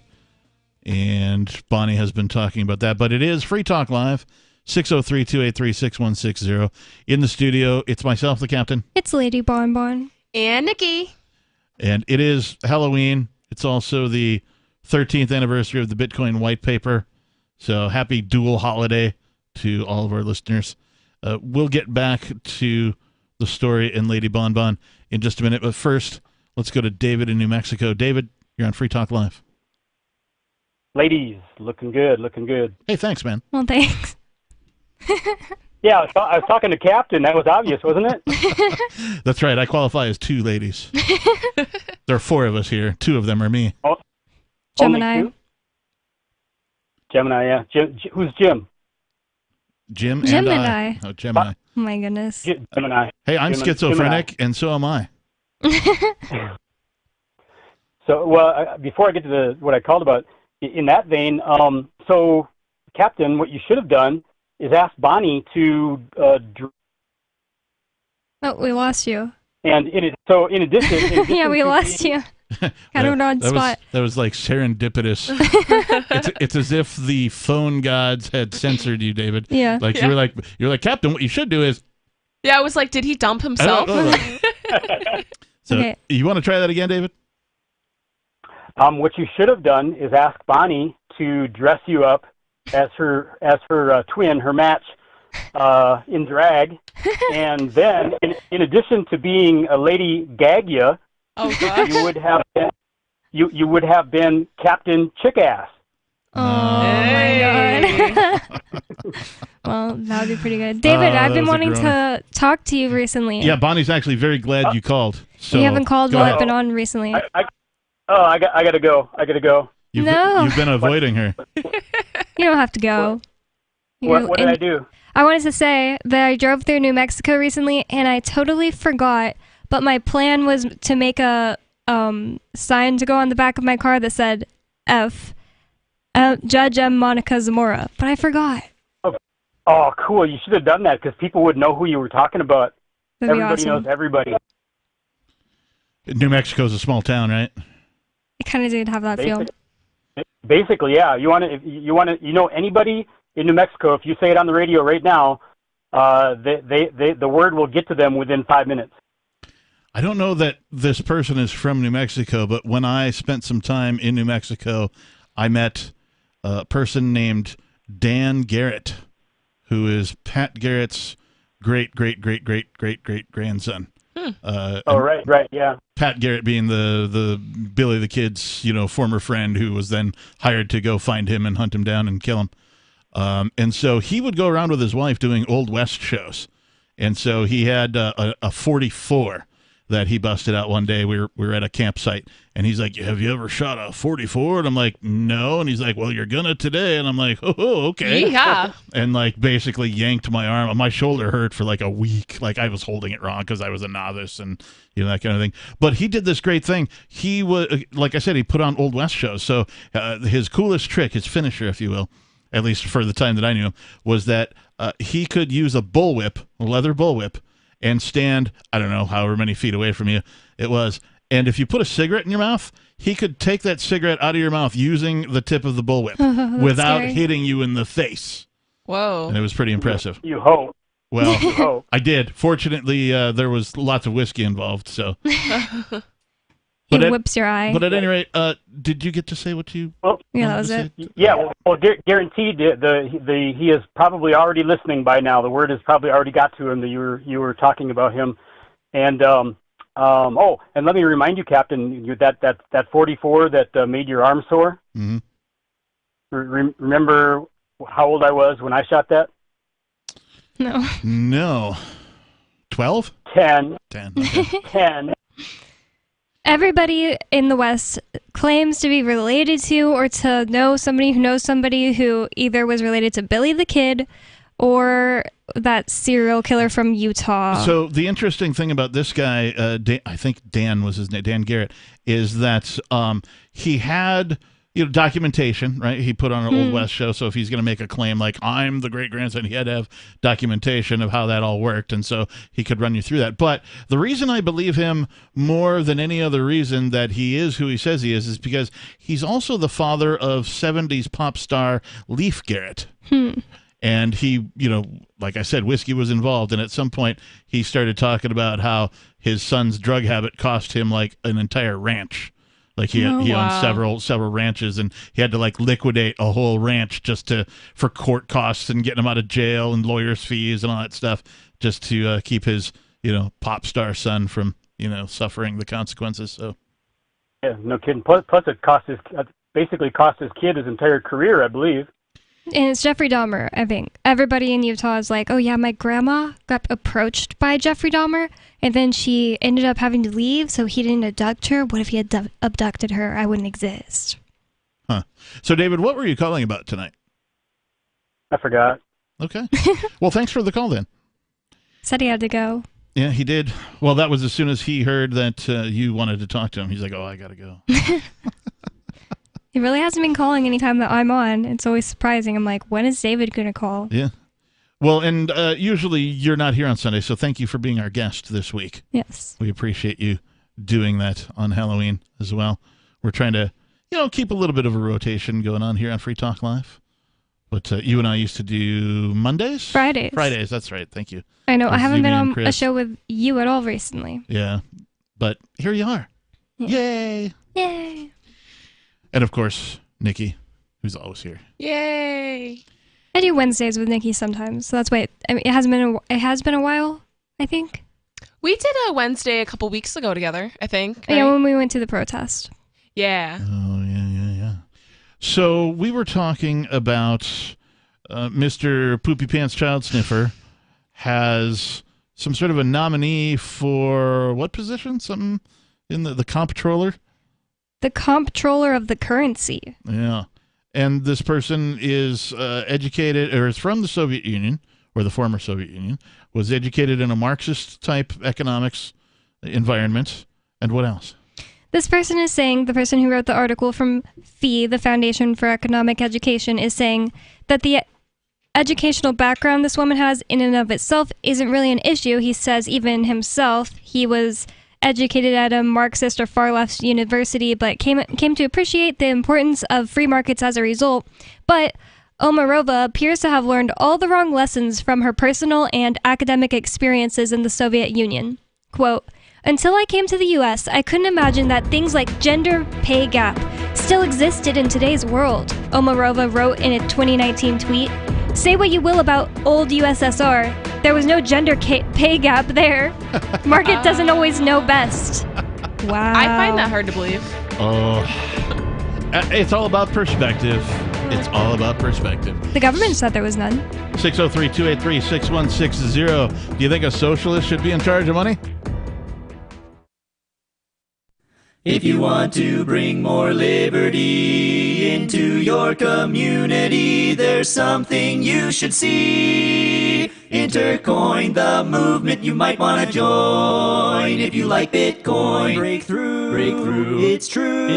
It's truly something new. if you'd like to see real prosperity. Start your own currency, boost the economy. Intercoin, the movement you might want to join. If you like Bitcoin, its impact's hard to overstate. Results you can appreciate. If you're tired of relying on the state, want to make your own community great. Homelessness and hunger to eliminate. Let the wealth accumulate. Don't wait for the growth rate to accelerate. Go to intercoin.org and get the coins for yourself. From Feature Story News in Washington, I'm Jagruti Dave. Ahead of the COP26 summit in Glasgow, leaders of the world's richest countries agreed on the need for meaningful and effective action on the 1.5 degrees climate goal, but they did not put forward clear actions. In a joint statement after their meeting in Rome, G20 leaders also said they would end public funding for coal-fired power plants abroad without setting similar domestic targets, echoing a move announced by China last month. Activists have criticised the statement in Rome for not going far enough. Greenpeace said it lacked ambition and vision, but others argue the G20 has made progress by recognising the severity of the climate crisis, a point also made by Italian Prime Minister and G20 President Mario Draghi. UN Secretary-General Antonio Guterres tweeted he was leaving Rome with his hopes unfulfilled, but at least they are not buried as he looks ahead to COP26. As the two-day summit wrapped up in Italy, US President Joe Biden described the first in-person meeting since the onset of the pandemic as fruitful. Our correspondent Julia Sun watched the president's speech from New York. Climate change, global vaccine distribution, economic recovery, and supply chain hiccups. These are the issues President Biden focused on in Rome. His core message, America wants to solve problems with everybody. Biden opened the press conference on Sunday by talking about, quote, the power of America showing up and working with our allies and partners to make progress on issues that matter to all of us. Biden announced that the world's first trade agreement based on how much carbon the countries emit is in the work with the EU. This comes as world leaders are on their way to Scotland for the climate summit. White House Press Secretary Jen Psaki has tested positive for COVID-19. She was due to travel to Europe with US President Joe Biden, but before his departure, she cancelled her plans, citing a family emergency. In a statement on Sunday, she explained that emergency was members of her household testing positive for the coronavirus. She says she's been in quarantine since this discovery, adding she last had contact with the president on Tuesday, and they were both outside, sat more than 6 feet apart, wearing masks. She says she hasn't had close contact in person with the president or senior White House staff members since Wednesday. Psaki credits the vaccine as the reason why she's experiencing mild symptoms. The 42-year-old aide plans to return to work in person after quarantining for 10 days and after getting a negative rapid test result, which is not CDC guidance but required by the White House. President Biden received his Pfizer booster jab at the end of September after it was approved by the FDA for some Americans. From bureaus worldwide, this is FSN. You can help spread the ideas of liberty with our Patreon for just $5 per month at amps.freetalklive.com.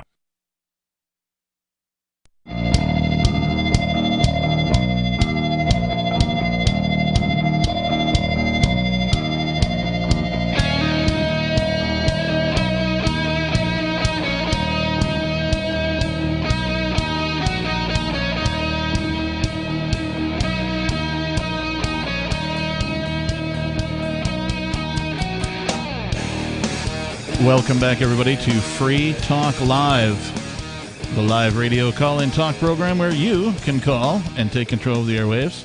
Bring up anything you want. No topic is off limits. We have been talking about all sorts of things tonight. Halloween, costumes. We've been talking about Bitcoin, the anniversary of the Bitcoin Whitepaper 13 years ago. We've been talking about some sort of a nominee that the president, Poopy Pants Child Sniffer, has nominated or has in mind for nomination. Whatever you like. 603-283-6160. In the studio tonight, it's myself, the captain. It's Lady Bonbon. And Nikki. I want to tell you that last year we told you about Intercoin, and that can only help any business or organization to launch their own currency or raise money using their own token. Now, intercoin.org has launched worldwide. So is there a token that you want to launch or an app that you want to build? You can go to intercoin.org right now, enter your email, and the team will get in touch to learn about what you want to do. And while you're there, if you want, you can get some Intercoins for yourself. Intercoin.org. All right. It is Halloween, and generally people, are into like scary stuff. Scary, boo, and jump out of the ghouls and goblins and ghosts. So we're going to do something scary here. I'm going to go to an unscreened caller. You are on Free Talk Live. What's your name, please? Vicky Crow. Vicky? Yes. Hey, Vicky, you are live on the air. What's on your mind tonight?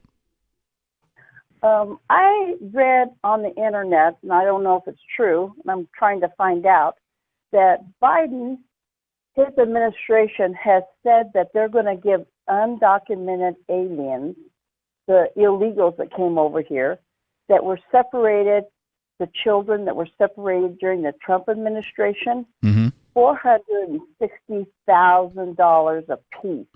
Wow. I'm not sure. Yeah, I read something similar to that, and I couldn't find anything to corroborate it. So I don't remember the source that I read it. But I did read something similar. Did you guys? I saw that too, but I didn't click on it. I just saw the headline. Yeah. I actually did not see that. That is news to me. It would be horrible, of course. I'm not. I was kind of beside myself when I read it because I worked through the whole pandemic. Right. And I got my little $600, my $1,200, blah, blah, blah, blah. I'd love to have $460,000 from the government. Yeah, me too. I could sit real pretty in retirement with that. Now, on the other hand, I don't think that the government should be giving away money. First of all, they create this money that they give to people, whether it's us in the form of stimulus checks or it's immigrants in the form of whatever they're going to call that. They create this money out of thin air before they give it to them. And so that results in a tax on the rest of the people. And so everybody else ends up paying for it. So rather than doing that, the government should just stay out of everybody's business and let people earn who want to earn. Like, I understand there's people in the world. Including immigrants. Yeah. I understand there's people in the world who don't want to work. And that's fine. If you can figure out how to make that happen, maybe you become a house person or, I don't know, you exchange some chores for a place to stay, whatever. You figure it out. Maybe you just leech off mom all your life in the basement or whatever it is. Like, I don't have a problem with you doing that. What I have a problem with is when people leech off of other people, and it's usually done via government. That's very true. Well, I've decided I'm going to call my Republican Party here in New Mexico and ask them to get on it and find out if it's really true, because it's absurd to me. It does seem absurd. And when you find out, will you give us a call back and let us know, Vicki? Yes, I will be calling them tomorrow morning. Hopefully I can get a hold of someone since we're a major Democratic stronghold here. All right. We're on the air 7 nights a week from 7 p.m. until 10 p.m. Eastern. Feel free to give us a call and an update. Thanks for the call tonight, Vicki. The source of this issue is, the fact that this was done to these people by the government. Yeah, this is part of the kids in cages who are still there, by the way. So basically, it's another situation where the government breaks someone's leg and gives them oftentimes a holographic, not real crutch. Or a wheelchair. But it just is really strange to think separated people at the borders needlessly. Like, there's no reason for there to be any type of federal government, standing at the borders, letting people come in or not come in. It should be, free for people to come and go. And if they can make a living here by themselves, then they can do it. And, most of the time that's what they want to do. But they have restrictions put on them by the federal government that makes it harder to do that. Like, you have to have a Social Security card to have a job. Like, that's ridiculous. Well, and at a very minimum, they could not kidnap children at the border. They could not separate families. Huh, weird. At a very minimum, that they could do that. What a good idea. But Nikki. instead, they did do that, and now they're just paying people for doing it. It doesn't make sense. They're still doing it, for one thing. I had to take a look. I just found an article from KTLA TV5 in Los Angeles. The headline reads, Biden administration in talks to pay $450,000 per person to immigrants separated at border. For what? The U.S. Justice Department is in talks to pay hundreds of thousands of dollars to each child and parent who was separated under a Trump. They're going to blame it on Trump, right? Under a Trump-era practice of splitting families at the border. So no money for the Biden-era, separations? Yeah, exactly, as if they weren't doing this same exact thing under the Biden administration. They just need a cover-up so they can do some more money laundering. So they're like, oh, how about we pretend to give all these people money and can wash some money that way? What are these psychopaths thinking? I know. Let's just give them let's give them $500,000. It's crazy. That's a lot of money. And it's other people's money. It's not President Biden's money. Right. Exactly. The Wall Street Journal first reported that the government was considering payments around $450 to each person affected. A person familiar with the talks told the Associated Press that figure was under consideration but changed, though not dramatically. The person spoke on condition of anonymity because they don't have any balls. No, that's not what it says. It says because the discussions are private is what it says. The discussions continue, and there is no guarantee the two sides will strike an agreement. About 5,500 children were split from parents under President Donald Trump's zero-tolerance policy, which, by the way, continues under President Biden. The article does not mention that part, but it is true. Under which parents were separated from their children to face criminal prosecution for crossing the border illegally, according to court filings in a federal case in San Diego. Inadequate tracking systems caused many to be apart for an extended time. Yeah, you mean government people employed by the government. They call them inadequate tracking systems, but it's people that caused many to be separated. I wonder what they're going to do with all the children that were abducted and sold into sex slavery. It says these payments are intended to compensate for the psychological trauma. Yeah. How about the psychological trauma of everybody that government locked down?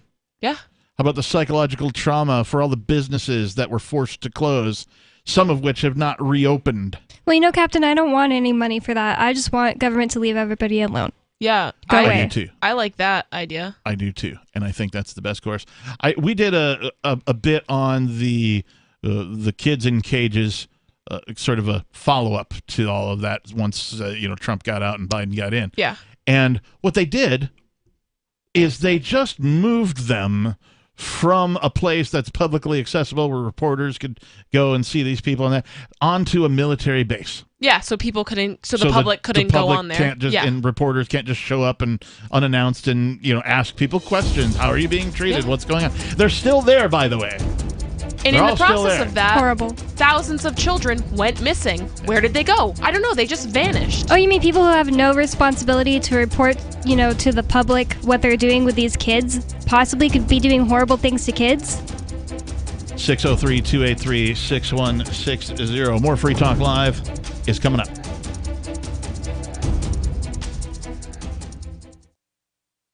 Uncovering the secrets and exposing the lies. That's what the readers of freedomsphoenix.com get every day.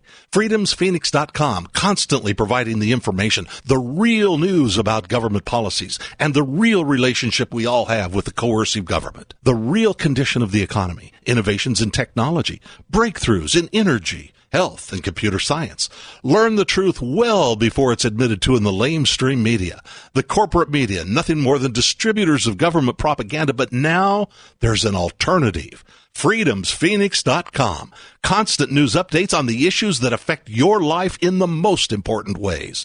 With liberty and property under constant attack, freedomsphoenix.com provides the understanding behind the propaganda, and it encourages the participation of its readers. Go to freedomsphoenix.com. That's freedoms with an S, phoenix.com. freedomsphoenix.com. The revolution between the ears has already happened. Is oral health important to you? If you don't like your own teeth, fresh breath, or kissing people, then by all means stop listening. Several years ago, I met Jessica Armand, founder and CEO of My Magic Mud, and I became passionate about the product that she created and never want to live without it. It's clinically proven to whiten teeth, but I find it does much more. They want you to love My Magic Mud as much as I do, so they're giving you a money-back guarantee plus 20% off. Go to mymagicmud.com and use coupon code FTL20 at checkout. mymagicmud.com, FTL20. There are lots of ways to listen to Free Talk Live. Our podcast has been around since podcasts began, and now the FTL feed is loaded with content besides our full show archives. Did you know that we make it easy for you to customize your podcast subscriptions? We have different feeds, one that includes only our full shows, one with just the Daily Digest, and our main feed that includes everything. You decide what you listen to. It's quick and easy to customize your feeds at feeds.freetalklive.com. That's feeds.freetalklive.com. Why did you move to the Shire? I moved here to the Shire because there's other people around who take liberty just as seriously as I do. I moved to the Shire because I saw videos of people challenging authority and thought that I could get support myself. It called to me, like, do this, right now. I wanted to be around people like me who got it, and once I got here, I knew there was nowhere else that I wanted to be. I've always wanted to change the world, so I moved to the Shire to join people who were actually working towards doing the same thing. The people here are awesome, loving, and positive. It was for the adventure and for the feeling of something important is happening here, and I just wanted to come to sort of be part of that. Visit shiresociety.com to read and sign the Shire Society Declaration and learn the reasons why, if you love liberty, you should immigrate to the Shire. Plus, connect with others via the forum at shiresociety.com. That's shiresociety.com. What if you want to hear the latest episode of Free Talk Live, but all you have is your phone, you forgot to download our archive, and you have no data connection? You can call our Listen line at 641-793-0191. That's a long-distance number, so you may incur charges. If not, listen as long as you want. 641-793-0191. The Free Talk Live Listen line, 641-793-0191. There are basically two types of advertising, direct response and branding. Radio's great for direct response with its low cost to listener ratio, but audio can't be beat for branding, which is a longer-term endeavor. You want to be the first thing that someone thinks of when they think about your product or service. If you have a local business that you want kept top of mind in your community, call the station. If you need national reach, Free Talk Live's got around 200 radio stations, millions of monthly listening sessions, can suit all budgets, and if we don't think we're right for you, we'll tell you. Email me, mark@freetalklive.com. Yep, we still do email. Drop your email address in the entry box at freetalklive.com, and you'll be kept in the loop with Free Talk Live.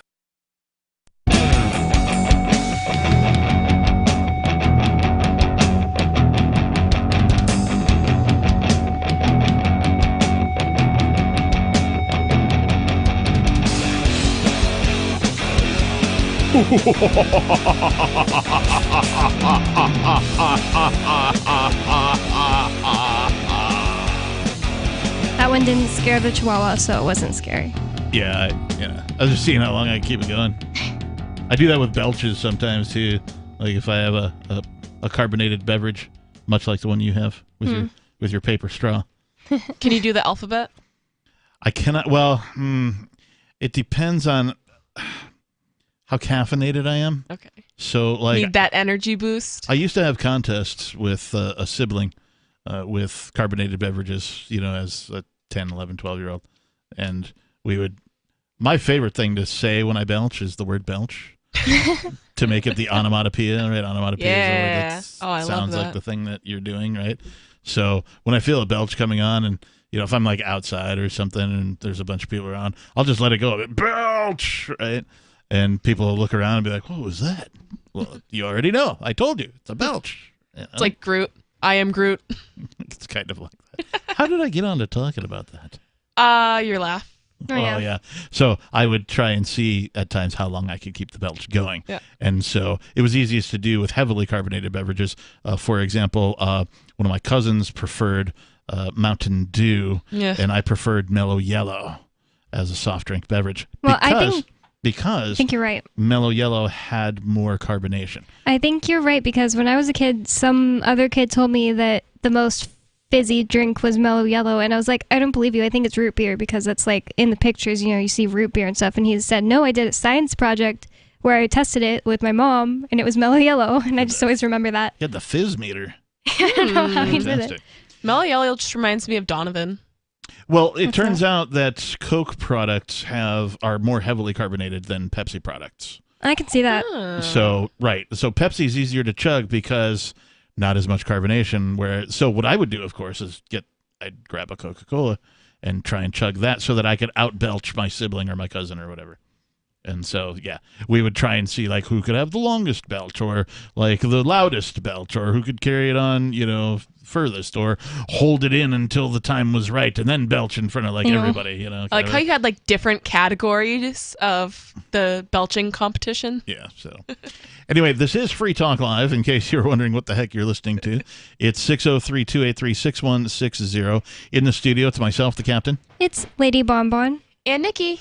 And let's go right away to your calls and thoughts. We have John calling from Pennsylvania. John, you're on Free Talk Live. Yes, sir. How do I make my transition from dollars to crypto? There are a number of ways that you can do. One is you can advertise that you would like to buy somewhere. I think you said you're in the state of Pennsylvania. So, there may be some folks who are in the state of Pennsylvania in your city or your neighborhood who have some that they would like to trade for your dollars. You can contact those people. You can join any number of meetup groups. You can find those just by searching online for, cryptocurrency or Bitcoin meetup groups.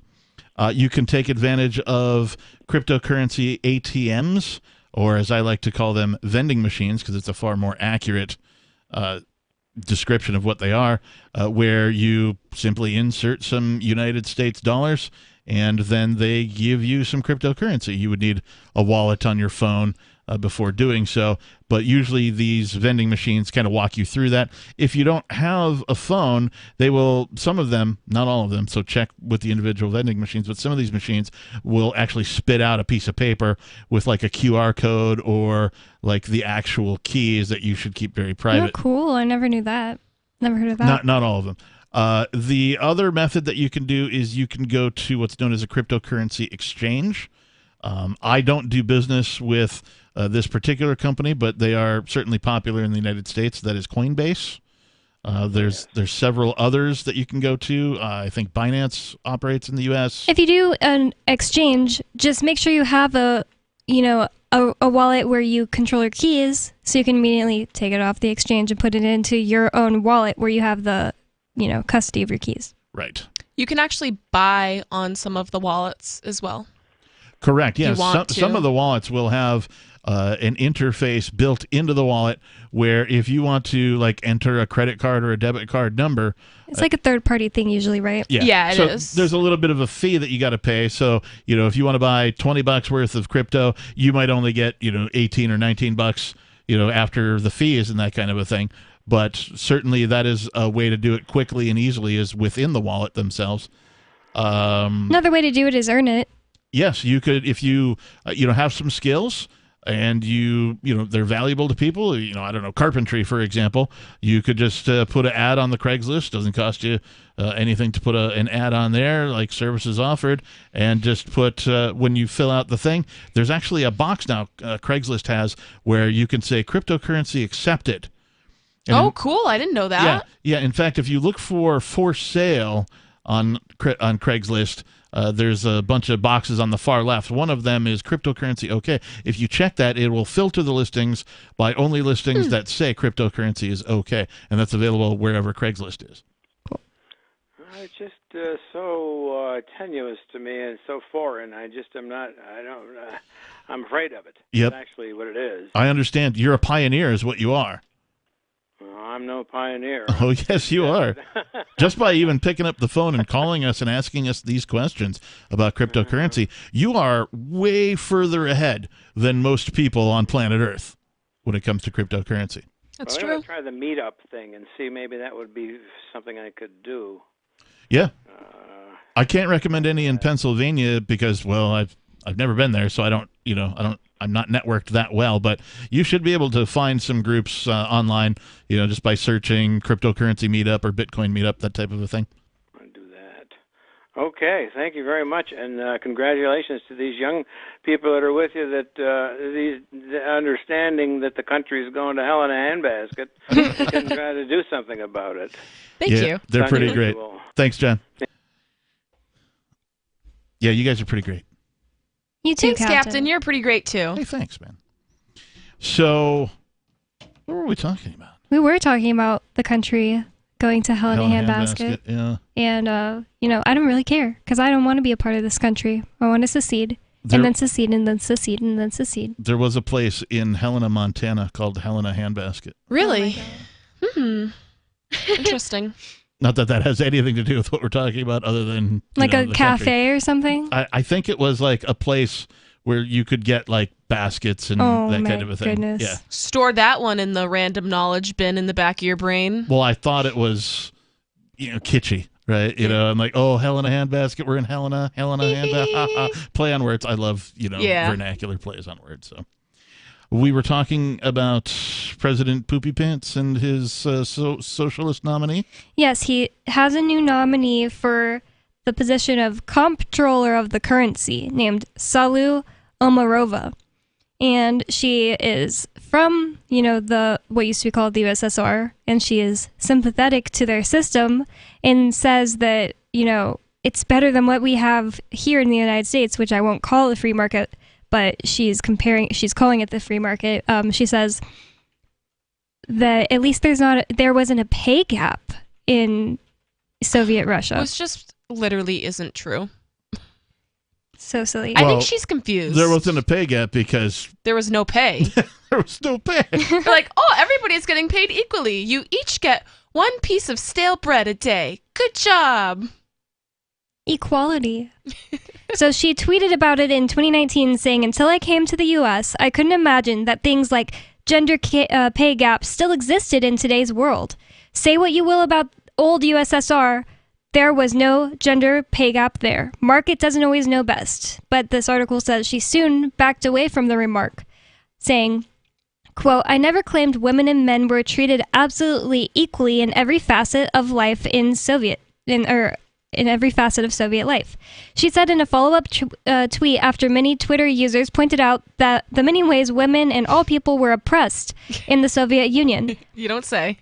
Quote, but people's salaries were set by the state in a gender-blind manner, and all women got very generous maternity benefits. Both things are still a pipe dream in our society. I don't know. I know a guy right now who's on paternity leave. Yeah. That's cool. So, me too. For, 4 weeks or something, It's just silly to act like that matters when you, get your entire, people who, were rich and had factories just got it taken away from them. Well, and that's the thing too. It's like, I don't need the state to give me maternity leave. I need them to, 1, stop robbing me, and 2, I would like the freedom to be able to be an entrepreneur or to pick a career that sets my pay wage. I don't want the state to do that. And nor should they. I mean, They shouldn't be in control of any of that. 603-283-6160. Hour number 3 of Free Talk Live is next. Breaking weather news. Belize is sunny and around 82 degrees every day this week.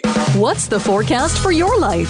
If current politics and economic prospects are cramping your freedom, escape to the tropics. ECI Development has affordable second homes for you to own or rent in Belize and other tropical countries. Places with stable governments and growing economies.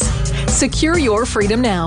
To find out more, send an email to ftl@ecidevelopment.com. When Monster Hunter International discovers one of Isaac Newton's wardstones being auctioned off, they decide to steal it and use it to destroy the Chaos God once and for all. But a mysterious thief upends their plan, and it soon becomes a race against time as something much older and infinitely more evil awakens in the jungles of South America. Monster Hunter Bloodlines by New York Times bestselling author Larry Correia and Baen Books. Visit monsterhunternation.com for more.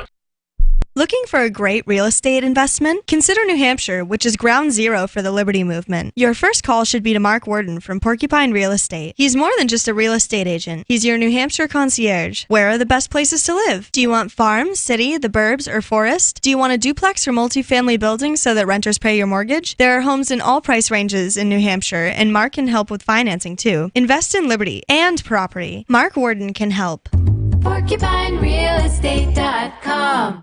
Tired of cancel culture? Sick of mega tech corporations holding an axe over your head? Join the LRN.FM Matrix chat server. It's self-hosted, so no one else can tell us what to do or say. Don't like the existing channels? You can make your own. You can even connect into some of our channels from other Matrix servers. It's federated. For the full LRN.FM Matrix experience, though, you should join our server via the step-by-step instructions at chat.lrn.fm. chat.lrn.fm. You're listening to the live edition of Free Talk Live. Hour number 3 is next after the news here on the Liberty Radio Network at LRN.FM. From Feature Story News in Washington, I'm Jagruti Dave. Ahead of the COP26 summit in Glasgow, leaders of the world's richest countries agreed on the need for meaningful and effective action on the 1.5 degrees climate goal, but they did not put forward clear actions. In a joint statement after their meeting in Rome, G20 leaders also said they would end public funding for coal-fired power plants abroad without setting similar domestic targets, echoing a move announced by China last month. Activists have criticised the statement in Rome for not going far enough. Greenpeace said it lacked ambition and vision, but others argue the G20 has made progress by recognising the severity of the climate crisis, a point also made by Italian Prime Minister and G20 President Mario Draghi. UN Secretary-General Antonio Guterres tweeted he was leaving Rome with his hopes unfulfilled, but at least they are not buried as he looks ahead to COP26. As the two-day summit wrapped up in Italy, US President Joe Biden described the first in-person meeting since the onset of the pandemic as fruitful. Our correspondent Julia Sun watched the president's speech from New York. Climate change, global vaccine distribution, economic recovery, and supply chain hiccups. These are the issues President Biden focused on in Rome. His core message, America wants to solve problems with everybody. Biden opened the press conference on Sunday by talking about, quote, the power of America showing up and working with our allies and partners to make progress on issues that matter to all of us. Biden announced that the world's first trade agreement based on how much carbon the countries emit is in the work with the EU. This comes as world leaders are on their way to Scotland for the climate summit. White House Press Secretary Jen Psaki has tested positive for COVID-19. She was due to travel to Europe with US President Joe Biden, but before his departure, she cancelled her plans, citing a family emergency. In a statement on Sunday, she explained that emergency was members of her household testing positive for the coronavirus. She says she's been in quarantine since this discovery, adding she last had contact with the president on Tuesday, and they were both outside, sat more than 6 feet apart, wearing masks. She says she hasn't had close contact in person with the president or senior White House staff members since Wednesday. Psaki credits the vaccine as the reason why she's experiencing mild symptoms. The 42-year-old aide plans to return to work in person after quarantining for 10 days and after getting a negative rapid test result, which is not CDC guidance but required by the White House. President Biden received his Pfizer booster jab at the end of September after it was approved by the FDA for some Americans. From bureaus worldwide, this is FSN. With FSN Spotlight, I'm Simon Marks, looking today, of course, at the COP26 Climate Summit in Glasgow. And one big question hanging over the event: can politicians deliver on society's demand for change in the face of a warming planet? President Biden raised eyebrows in Rome on Friday by travelling in an 85-car convoy to his meeting with Pope Francis, which the White House says was dominated by talk of climate change. Private planes have been ferrying global delegations to Scotland for the summit. Juliet Davenport is a climate scientist and environmental activist who now runs Atrato On-Site Energy, a renewable energy investment trust. I think our leaders do need to take a big step forward, and they do need to think much more carefully about the optics of what they do. Right. I think companies are making bigger steps in some senses than the politicians. We're seeing global corporations committing to 2050 targets by 2030. Yep. We've got lots of investment coming into the sector, lots of supermarkets looking at putting solar panels on the roof to reduce their cost and improve their carbon. So personally, I think business will make this happen, and we might leave the politicians in our wake. She says COP26 will show whether politicians are capable of catching up with the moves private business has already made to combat climate change. Activists, of course, argue both the public and private sectors need to be doing far more. With FSN Spotlight, I'm Simon Marks. The main headlines again. G20 leaders have agreed on the need for meaningful and effective action on climate change, but did not put forward clear actions. As the two-day G20 summit wrapped up in Italy, US President Joe Biden described the first in-person meeting since the onset of the pandemic as fruitful. And White House Press Secretary Jen Psaki has tested positive for COVID-19. And that is the latest from Feature Story News. I'm Jagruti Dave in Washington.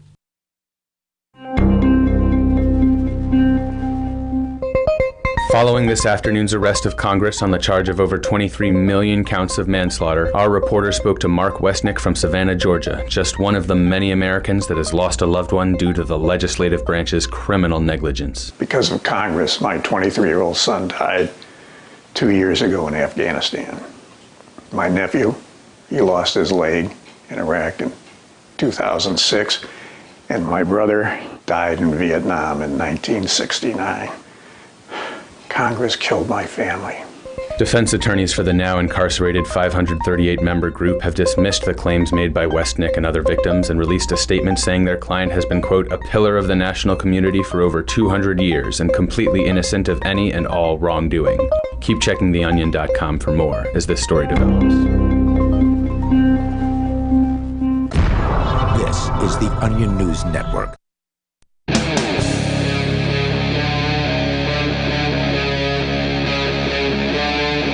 Free Talk Live.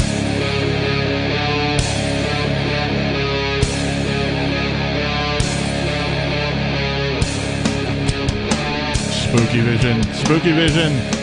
Spooky vision. Ah! It's Free Talk Live. Is that what you're calling the black lights on the cams? Spooky vision? No, I'm just riffing off of South Park. Back in the day in the let me see. The late 90s, South Park did a Halloween special in which they featured Spooky Vision. And so it was basically a frame around the entire episode with, like, you know, bats and pumpkins and all that. But in each corner of the frame was a picture of, I'm trying to remember who the celebrity is now. It escapes me. It's somebody that they made a lot of fun of. It was Barbara Streisand. That's awesome. What it was. And so this was the frame that the entire show was broadcast with, and the picture of Barbara Streisand would change after each commercial. So it would be slightly different every time. And they call, like, at the beginning of the episode, they're like, tonight's Halloween episode is brought to you in Spooky Vision. And then they proceeded to do what I just described. So yes, Spooky Vision, indeed.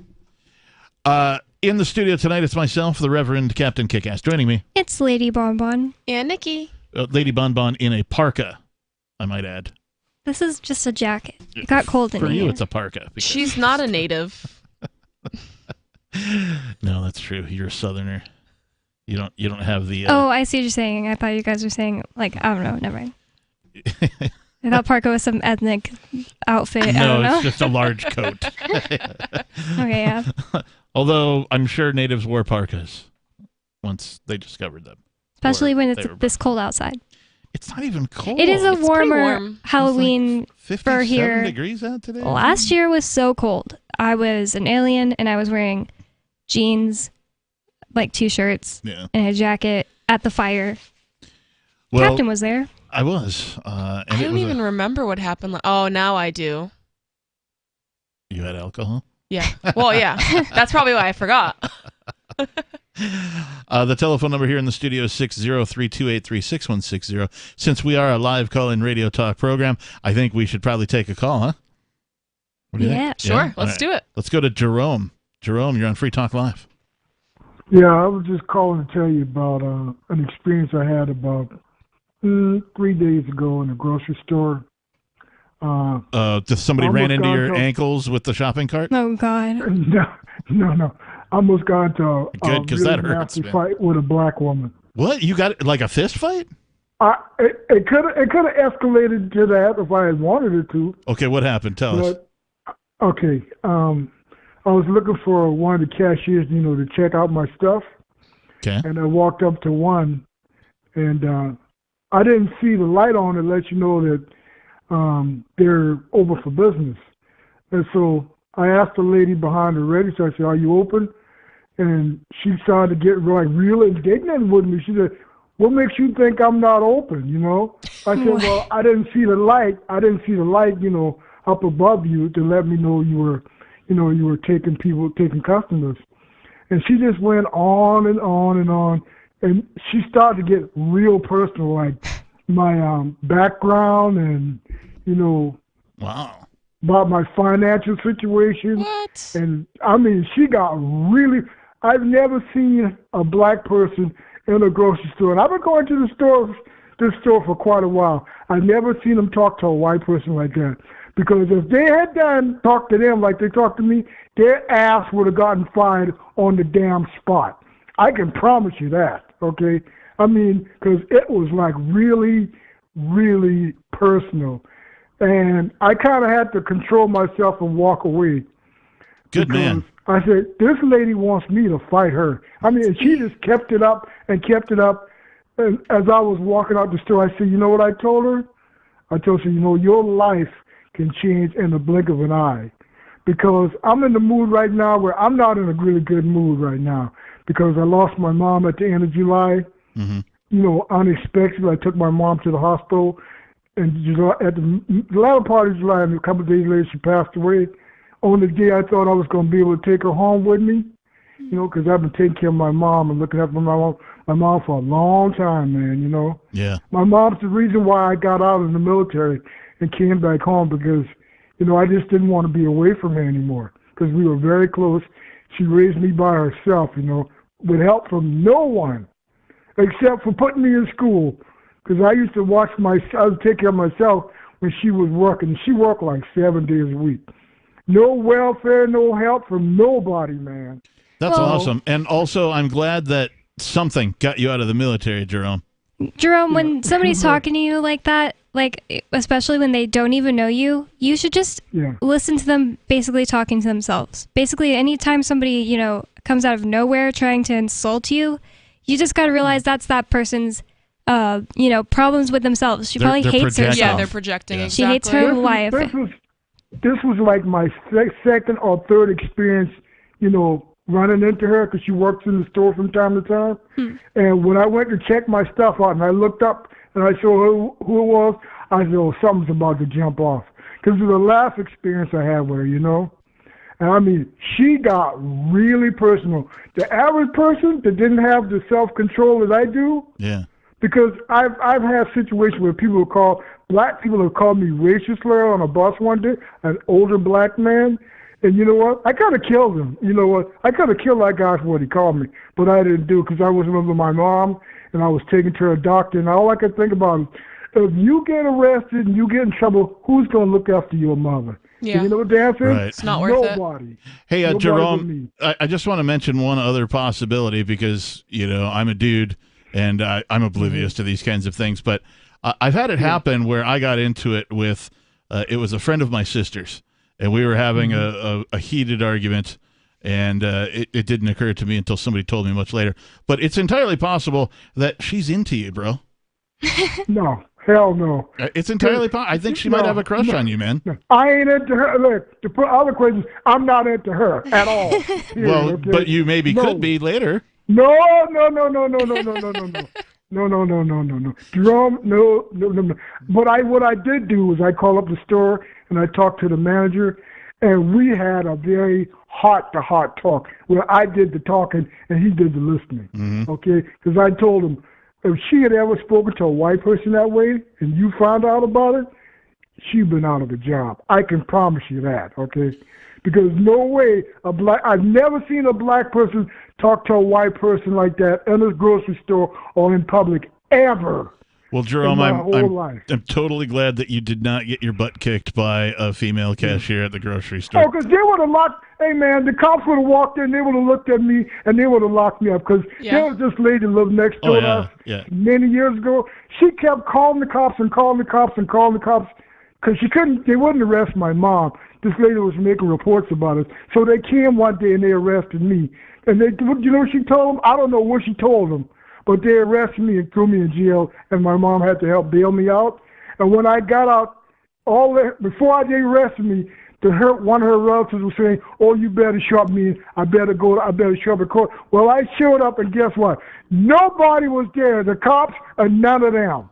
And so it got kicked out, right? I never forgot that day to the day. No. What happened was when me and my mom and I got back home, we were walking back. We stopped out. We called the lady that owned the place we were living in. Yep. And she came and threw them out that very day. She made a move. That's cool, Louise. Yeah. Hey, Jerome, while we have you on the line, what do you think of Biden's nominee for comptroller? She's educated in the Soviet Union and subscribes to Marxist economic theory. Have you heard about this? No? Okay. I thought you might have an opinion on it. No. Hey, look. He's under being scrutinized real close, like, because now the Republicans are angry. They're trying to take away the voting rights. They're doing everything they can. They got this clown running for governor of Virginia against McCauley. So hey, we'll see what happens. Thanks for the call tonight, Jerome. Usually he has an opinion on stuff revolving around Poopy Pants Kid Sniffer. So I just thought I'd ask while we had him on the line. But I am glad that he did not get into an altercation with the female cashier. It would have been poor. It's never worth it. Maybe they will date. 603-283-6160. Yeah, Jerome, you could be getting some. Are you tired of governments murdering people around the world? Stop using their money. There is an alternative. Bitcoin is a stateless, free market, non-political currency. Bitcoin cannot be inflated or controlled by any government. By using their money, you are helping the state. Stop doing it. You have an incredible alternative available now. Learn it, use it, spread it. Get started with Bitcoin at bitcoin.com. That's bitcoin.com. Do you feel like your nation, state, or community no longer holds your values? Have you dreamt of a place where people agree that liberty is important and are free to pursue their projects so long as they respect the property of others? There are many people just like you that are discovering freeprivatecities.com. Their social media links are at the upper right of the page at freeprivatecities.com.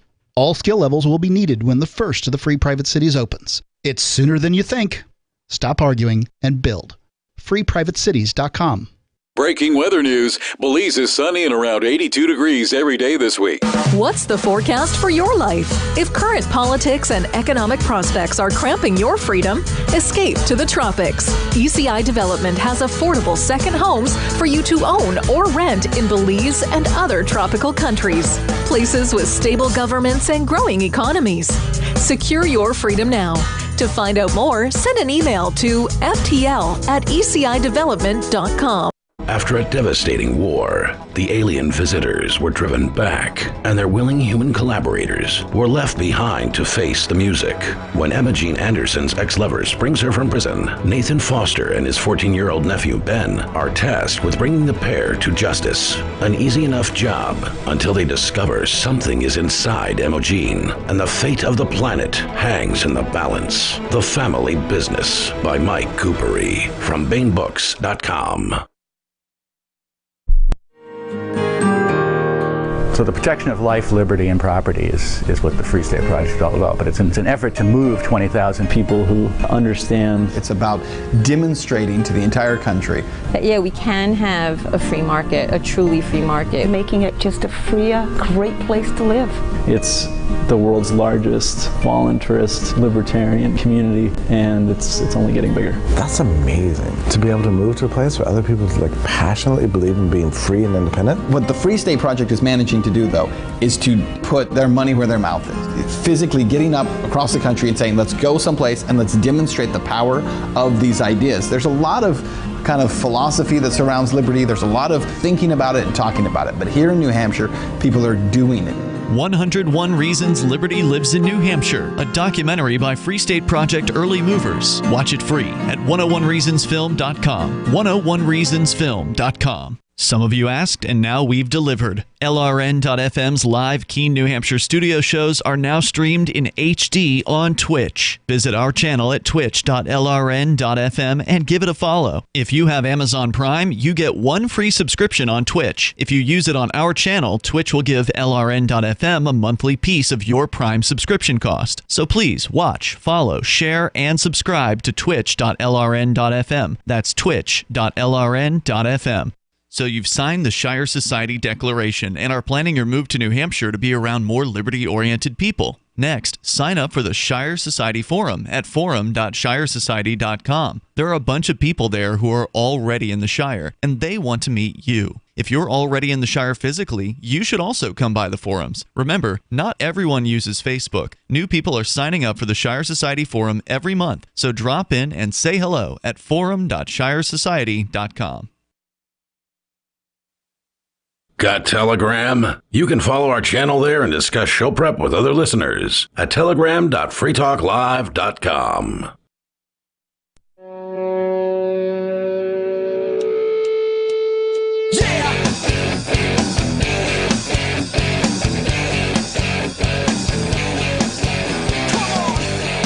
Yes, welcome back to Free Talk Live, the live call-in radio talk program where you can take control of the airwaves to talk about any topic, whatever's on your mind.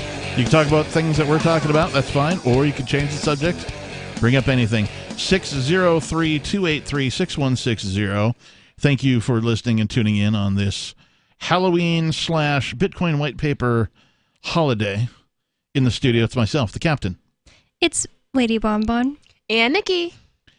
So, prior to some calls, we had been talking about President Poopy Pants Kid Sniffer has a nominee for a comptroller. And it turns out, Lady Bonbon, that this person has something against cryptocurrency? Yes. First, she was saying that the USSR wasn't that bad because at least there wasn't a gender pay gap. And the article goes on to say, that's right. Forget the gulags, economic stagnation, shortages, and political oppression. Omarova, this nominee pick by Joe Biden for the comptroller of the currency, Omarova believes the former Soviet Union economy is a model for the U.S., at least in some ways. Perhaps most disturbingly, one of those ways, Omarova favors the Soviet system in banking, the very sector she's nominated to oversee. In her past work, Omarova has endorsed radical proposals for government control and regulation of the banking sector. In a paper entitled The People's Ledger, she argues for a systematic democratization of finance, where citizens have government bank accounts with the Federal Reserve that fully replace rather than compete with private bank deposits. Omarova openly admits her proposed reform will effectively end banking as we know it. Wow. Not for the better. So even more centralized banking, right? Then, like, arguably banking today, it is centralized, but it's pseudo-centralized. Yeah. In the same way that, I don't know, like politics is decentralized into Republicans and Democrats, right? Yeah. You get two choices instead of a bunch of choices. And so banking, like, you can choose, Chase or Farswell or whatever, all the different flavors of banking, but they're all centralized under the Federal Reserve System. She's talking about eliminating banks altogether. Is that what I'm hearing? Eliminating banks and just making it to where you have a bank account with the Federal Reserve. That's a horrible idea. And that's exactly what they want, because they were talking about the digital currency. Yep, that's in here too. So we'll continue. She argues for the issuance of a digital dollar and concurrent migration of all transaction deposit accounts from private banks to the Federal Reserve. The nominee says that this would allow the federal government to better administer welfare redistribution schemes via helicopter drops of money into bank accounts and allow the government to better control economy-wide interest rates. No thanks. No thanks. Yeah, no. In fact, That's what caused the 2008 crash. Yeah. Probably the Great Depression crash, too. Yeah, I mean, I support in much the same way, with speech and religion, right? Separation of church and state, separation of money and state. Government should not be in. Money is a marketable item, right? And that is to say that in the absence of government, it exists. And it exists freely. Before the government, there were several different types of currencies. Yeah. There were regional currencies. There were currencies specific to different industries, that type of a thing. There were different methods of, we'll call it couponing, that type of thing, getting discounts if you use this currency over that currency, et cetera, and so on. And that's the market in action. What she's talking about, and I mean the author of this, not the author, but the nominee here, she's talking about getting rid of all of that, and you have no choice now, and the government controls all of the money. Well, it would just make it easier for them to give us $600 stimulus checks. Yeah, it'll once in just a make it blue moon. easier for the Great Reset. Yeah, That too. I don't want to make anything easier for them. It goes on to say, simply put, she would have detached, unaccountable bureaucrats at the Federal Reserve try to plan economic investment and attempt to set key prices. This is a 21st century technocratic scheme that embodies, not repudiates, the failed social economy Omarova escaped in the Soviet Union. Omarova's defenders argue that the nominee is the victim of a xenophobic McCarthy-like campaign because she is an immigrant woman of color who threatens the interests of Wall Street. Oh, gosh. Give me a break. People don't hate me because of my economic policies. They hate me because of my ethnic background. No. I hate her for her economic policies. Yeah, I didn't even know what she met looked her. like. I have no idea what she looks like. I've never seen her. She's wrong. None of that should ever happen, which means it probably will happen. The article goes on to say, so let me be clear, neither her immigrant background nor her identity characteristics have any bearing on her suitability for nomination of comptroller of the currency. Yet those Americans who favor free markets and cherish the capitalist system that has brought us unprecedented wealth and living standards, I mean, we're not really capitalist enough, if you ask me, have every right to be concerned by this nominee. Omarova's clear sympathy for parts of the failed repressive Soviet regime, support for a de facto nationalization of private banking, and dangerous desire to expand the federal role in planning our economy are utterly disqualifying for such an important regulatory role. That's it. She can go to hell. That's really my opinion on the matter. All of her ideas are horrible.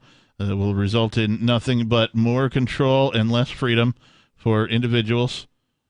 No, just no. And I wish that this article actually went into it. I thought it was going to explain some of her, anti-crypto rhetoric, because there's a picture of her that it shows here from News Alert CNBC, and it says, Biden taps crypto critic to regulate banks. So she's also a critic of cryptocurrency. It makes sense that she'd be a cryptocurrency critic because cryptocurrency is literally the opposite of what she is advocating for. Yep. Yes. I'd like to hear her, straight up call it out and say what she dislikes about it, though, So, she probably has no clue.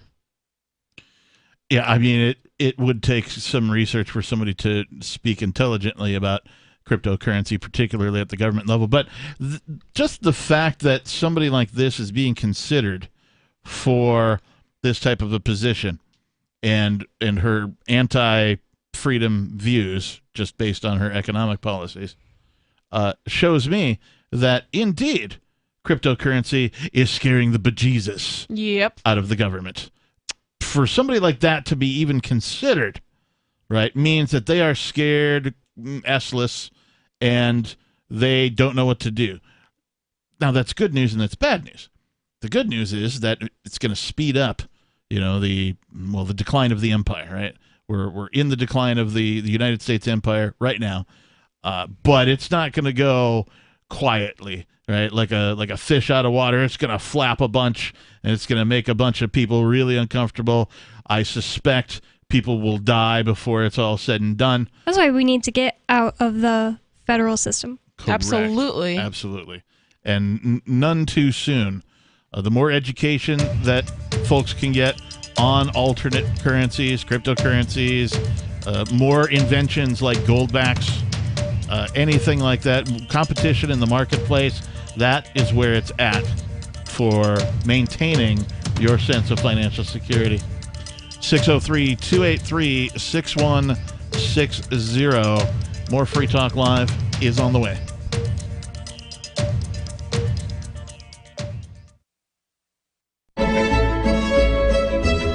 Carl Watner, longtime proponent of a voluntary society, died last December. You may have seen his articles published on his website, voluntarist.com, in his newsletter, The Voluntarist, the Mises Institute, or elsewhere over the last 40 years. His newest book, I Must Speak Out, Volume 2, The Best of the Voluntarist, is now available via Liberty Under Attack Publications. This 430-page second volume spans the years of 2000 through 2020 and includes articles by Carl Watner, Hans Hermann Hoppe, Carl Hess, Benjamin Tucker, George H. Smith, Lysander Spooner, Pete Eyre, Joyce Brand, and many others. I Must Speak Out is for the newly initiated, the veteran voluntarist, or anywhere in between. Buy the book now at libertyunderattack.com/voluntarist. For more great content on building a voluntary society and for Carl's extensive archives, check out voluntarist.com. From Feature Story News in Washington, I'm Jagruti Dave. Ahead of the COP26 summit in Glasgow, leaders of the world's richest countries agreed on the need for meaningful and effective action on the 1.5 degrees climate goal, but they did not put forward clear actions. In a joint statement after their meeting in Rome, G20 leaders also said they would end public funding for coal-fired power plants abroad without setting similar domestic targets, echoing a move announced by China last month. Activists have criticised the statement in Rome for not going far enough. Greenpeace said it lacked ambition and vision, but others argue the G20 has made progress by recognising the severity of the climate crisis, a point also made by Italian Prime Minister and G20 President Mario Draghi. UN Secretary-General Antonio Guterres tweeted he was leaving Rome with his hopes unfulfilled, but at least they are not buried as he looks ahead to COP26. As the two-day summit wrapped up in Italy, US President Joe Biden described the first in-person meeting since the onset of the pandemic as fruitful. Our correspondent Julia Sun watched the president's speech from New York. Climate change, global vaccine distribution, economic recovery, and supply chain hiccups. These are the issues President Biden focused on in Rome. His core message, America wants to solve problems with everybody. Biden opened the press conference on Sunday by talking about, quote, the power of America showing up and working with our allies and partners to make progress on issues that matter to all of us. Biden announced that the world's first trade agreement, based on how much carbon the countries emit, is in the work with the EU. This comes as world leaders are on their way to Scotland for the climate summit. White House Press Secretary Jen Psaki has tested positive for COVID-19. She was due to travel to Europe with US President Joe Biden, but before his departure, she cancelled her plans, citing a family emergency. In a statement on Sunday, she explained that emergency was members of her household testing positive for the coronavirus. She says she's been in quarantine since this discovery, adding she last had contact with the president on Tuesday, and they were both outside, sat more than 6 feet apart, wearing masks. She says she hasn't had close contact in person with the president or senior White House staff members since Wednesday. Psaki credits the vaccine as the reason why she's experiencing mild symptoms. The 42-year-old aide plans to return to work in person after quarantining for 10 days and after getting a negative rapid test result, which is not CDC guidance but required by the White House. President Biden received his Pfizer booster jab at the end of September after it was approved by the FDA for some Americans. From bureaus worldwide, this is FSN. Our Matrix server is about as free as internet chat can be. Join the existing rooms or create your own at chat.freetalklive.com.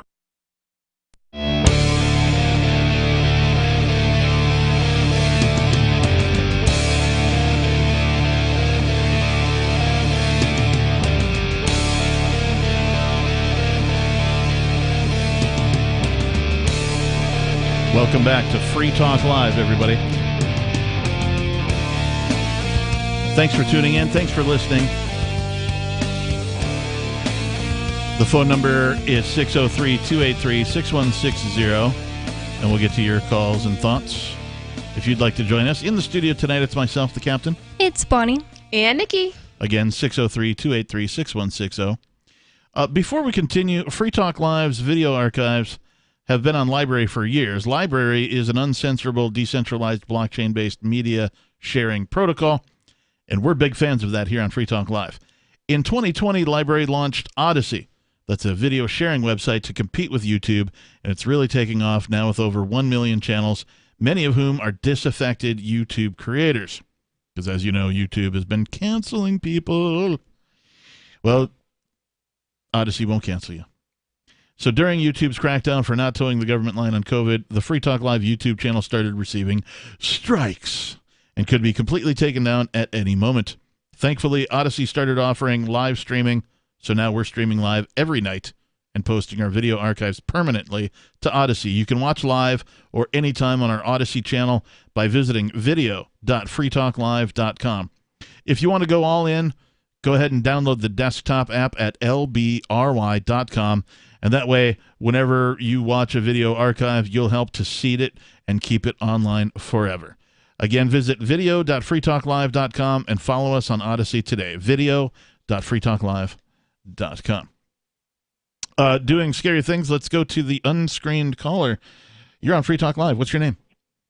My name is Thomas Parisi. Hey, Thomas. What's on your mind tonight? I actually had, and I was trying to find out, it's something dealing with local Keene politics.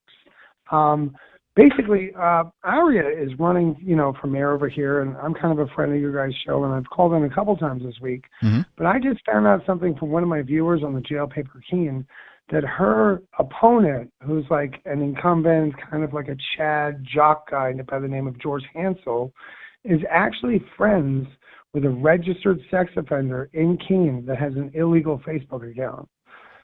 So, and well, the interesting part about it is I know that you guys personally know Aria, but Aria is, ran for sheriff. At the present moment, it's kind of like nobody did. She's running for mayor of the city of Keene, where this radio show is coming from. And I know that she would vet her friends a little bit better than this guy. But if you go on to Facebook in our local area, his name is Thomas Allen Jr., but he shows as friends of the mayor of the city of Keene. And it's kind of impressive that he's so looking for votes that hard that he would friend somebody like this. I'm confused. How is a Facebook account illegal? Okay, he's a registered sex offender for the last 22 years. He's on what would be referred to in the state of New Hampshire as a type of sex offender probation, where he has to register with the state of New Hampshire. Mm-hmm. So if you were to go to Google NH sex, offender registry, it would pop up for the New Hampshire State Troopers, and you would type in Thomas, first name, Allen, last name, common spelling. It would show up this guy's picture, and if you went and looked him up on Facebook, you'd see him right there friends with the mayor of Keene. So I'm kind of concerned to vote for somebody. Sure, I get what you're saying about you're concerned about that, but I don't understand how Facebook is illegal for this person. Oh, okay. So I can explain it a different way. When you're on sex offender probation or you're a registered sex offender, Facebook itself wants to know that they do not want sex offenders on there. If you read their policies and guidelines, that if you just Google it, literally Facebook wants to know who these people are to shut their accounts down. This gentleman has 895 friends. I have about 200. He has 895 people that obviously don't realize who he actually is. But it's concerning that, even the mayor is, kind of like silly. But it's in New Hampshire. New Hampshire, he's on the registry, but Facebook would be the one that would say, hey, I don't know that I put too much stock into, if I look at somebody's Facebook friends and I go, oh my gosh, he's friends with that. I don't put any stock into that. There's people on my Facebook that I've never met. Right? And me too. I think there's something more disturbing in this whole situation with Aria. The fact that I'm pretty sure that there was a bunch of Republicans that purposely went to vote during the primaries for the other guy, not the incumbent, but the other guy, Zamenek. Stalker. Yeah, he's a stalker. He went to a lady's house, refused to leave, was taking pictures of the house, and he came up to my car and took pictures of my car. Then he came up to the window and said, "Oh, hi, sorry, I've just never seen a Montana plate in New Hampshire, is why I was taking a picture." Like, what a freak. And then he came up to the window and was talking to me and my boyfriend. Yeah, that's none of his business. I'm not, I have not met him, but I have deep personal feelings that he's an absolute worst choice for the city king, by far. But, when people vote, Aria at least has desire to help the community. George Hansel, not that I don't like him, I personally know him, he's friends with my family. Yeah. He's very lazy, and I think that Aria has more of a get-up-and-go character. As an ex-official, just a person who's thinking about voting, do not waste your vote on George Hansel. Okay, well, thanks for the call tonight, Thomas. We appreciate that. Unfortunately, Aria's out now, though, because it was, basically between her and the guy who's a stalker, and I'm pretty sure a bunch of Republicans got together and voted for him because, we know we can beat this guy. He's in the middle of getting in trouble for stalking a lady. Yeah. Going to her house and taking pictures and refusing to leave, asking her on dates when she's married. But we might not be able to beat this Aria character. So let's all get together and vote for this other one instead of Hansel, since obviously Hansel's going to beat both of them, and then it's going to be I vaguely Stalker. recall reading something about this guy now that you're talking about a little more detail about what he did or allegedly did. Yeah. And yeah, it seemed all very creepy to me, what I read, but that's just my gut reaction. At the same time, I don't know how much weight you can put into somebody, being connected to somebody on a social media platform. Yeah. I got onto social media specifically because I was in a band. And, we needed to advertise, let people know, when are we gigging, who are we opening for, are we going to tour with anybody, are we putting out a CD, or are we doing an EP, or are we releasing a single, all that stuff. Yeah, we you got don't have to T-shirt, do- right? Like, all that kind of stuff. And, like, anybody, I'd be like, well, yep, okay, I'm friends with that person because, they showed some interest in, like, we were trying to build an audience for the band. Now, You have to that's do sort a of, background check on them. since I haven't been in a band actively, I haven't, been doing that kind of thing. But at the same time, there's a bunch of people on specifically my Facebook account that, like, I've never met in person. Yeah, me too. We've had plenty of interaction online. They like my stuff. They put up something funny I might hit like on theirs, that kind of a thing. But, this is just how it goes. I don't put much stock in any of that. What I would put stock in, however, is, how are they on the issues? Yeah. If you're going to vote, and again, to me, the principled thing to do is not participate in the system. The only winning move is to not play. Now there's an argument to be made for voting in self-defense, right? And okay, that's fine if that's your argument. Far out, solid, and right on. There's also an argument to be made about, voting within your immediate community. Right. We live in a small town, here in New Hampshire. And so voting can probably have more of an effect than it can at, say, the federal level for president and that kind of a thing, particularly if you're doing it in self-defense. If you don't want your taxes to be raised, or you don't want property tax to go up, or you don't want, the tax on, I don't know, the water bill that you get or whatever, that type of stuff, you might want to participate on that level to prevent those things from happening if you can. But at the same time, it's a losing proposition. Unless you're voting for an anarchist, which is why I went out to go vote for Arya and Ian. Well said. So, Nikki, did you have something? I do have something. What do you have? This is kind of a funny, weird, cringy story. Parents react after controversial photos surface from man pageant at Kentucky High School. A man pageant? A man pageant, or a boy pageant, you might call it. Or a mangent. Yes, or a mangent. Portmanteau here on Free Talk Live. We'll talk more about this reaction to this man pageant coming up.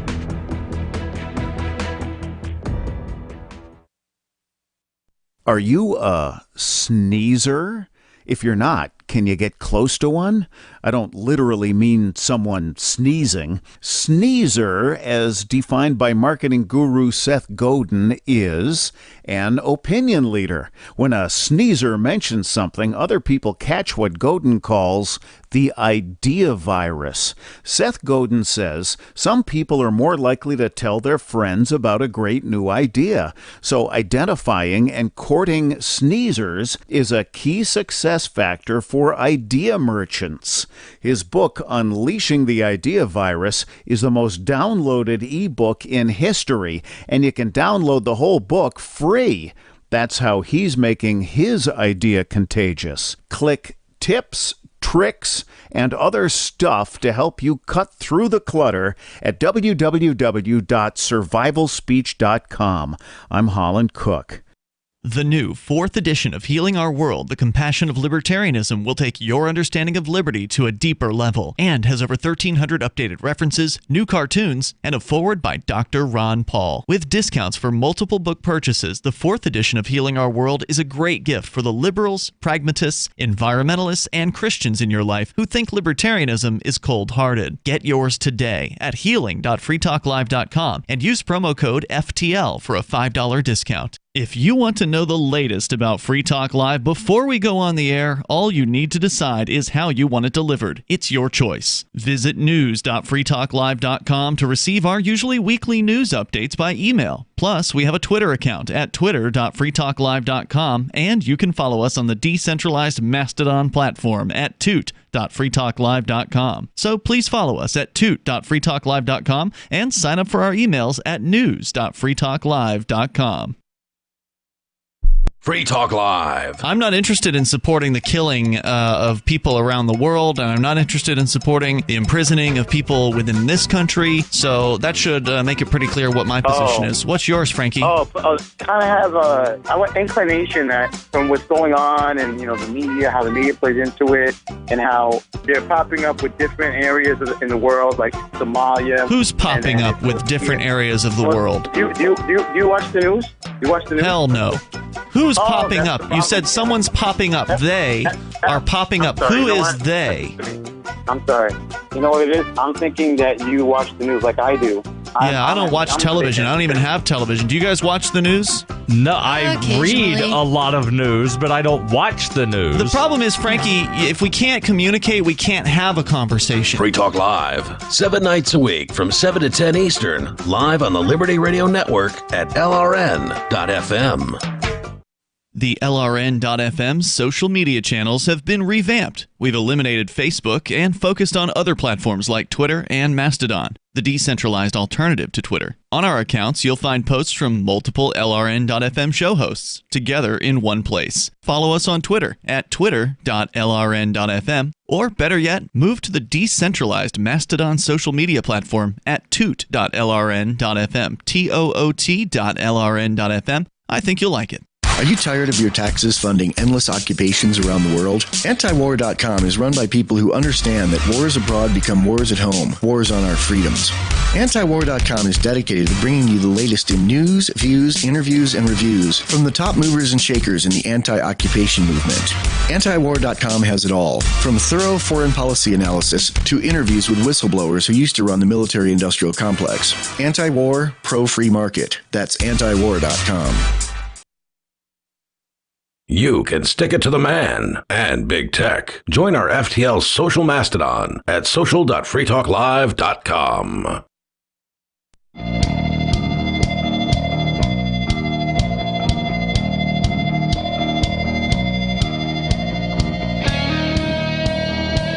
It's the final segment of tonight's spooky edition, the Halloween edition, here at Free Talk Live. Hope you've been scared. Yeah, I mean, who can't be scared by things that the institution known as government has been doing? I can't help but fear for, well, everybody really, based on what I've seen. We are, of course, on the downside of the empire. And when empires die, they do a lot of crazy stuff before they actually fizzle out and go away.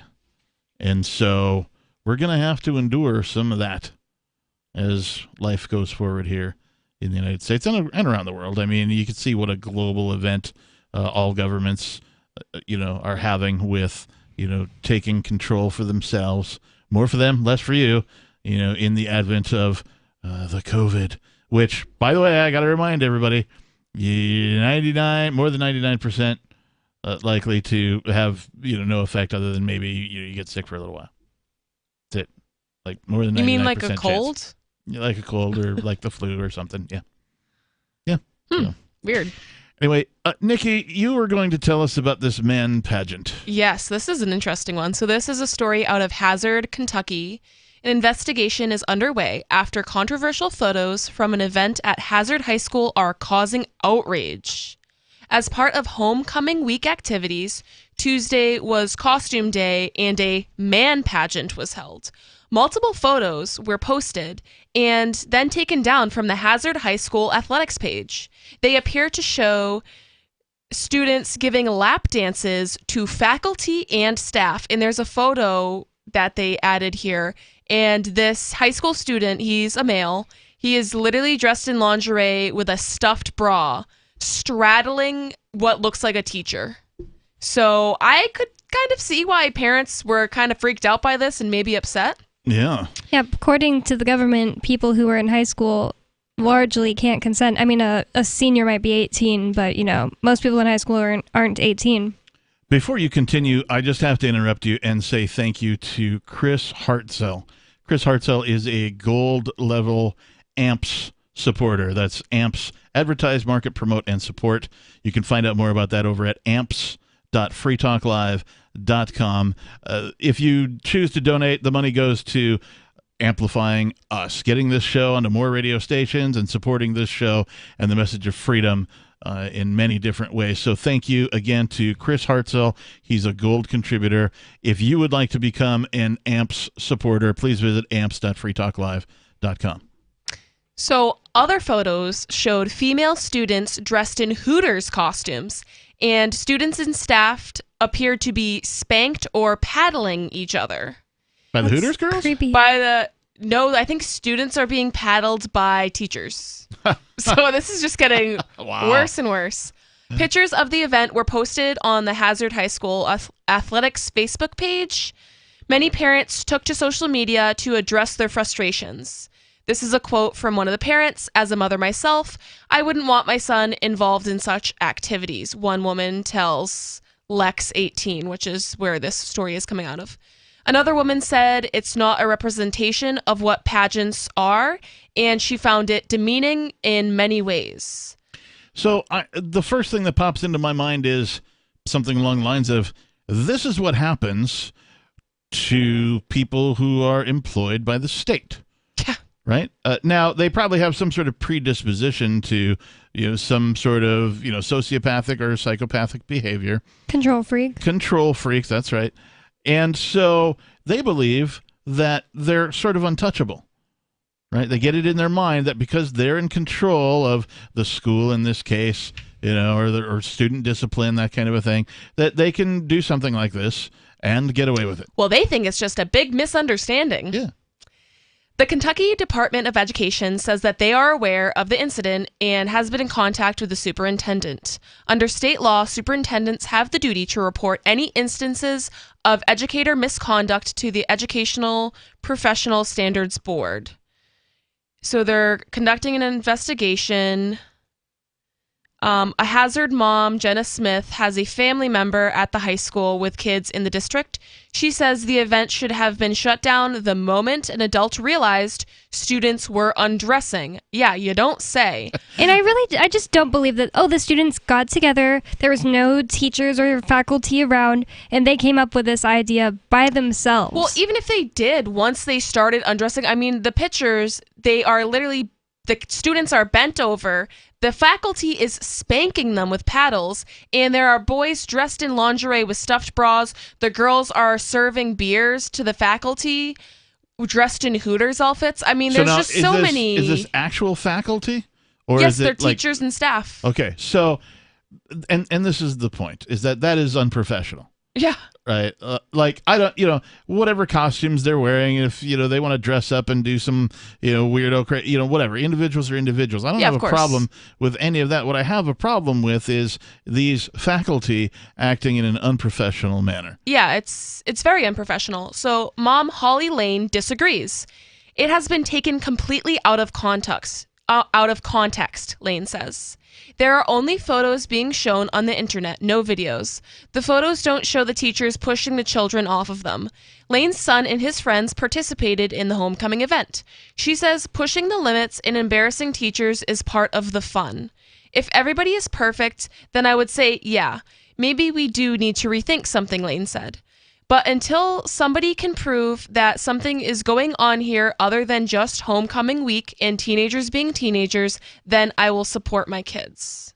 Well, and the whole, even the pantomime, if you will, because it sounds like that's what they were doing, where the faculty had the paddles and were, sort of fake spanking the students or whatever. I mean, that in and of itself is a psychological tactic, a reminder of just who's in charge. Yeah. A reminder that back in the day, it used to be just fine, perfectly acceptable for the schoolmaster to have a paddleboard and for them to beat your kids with it.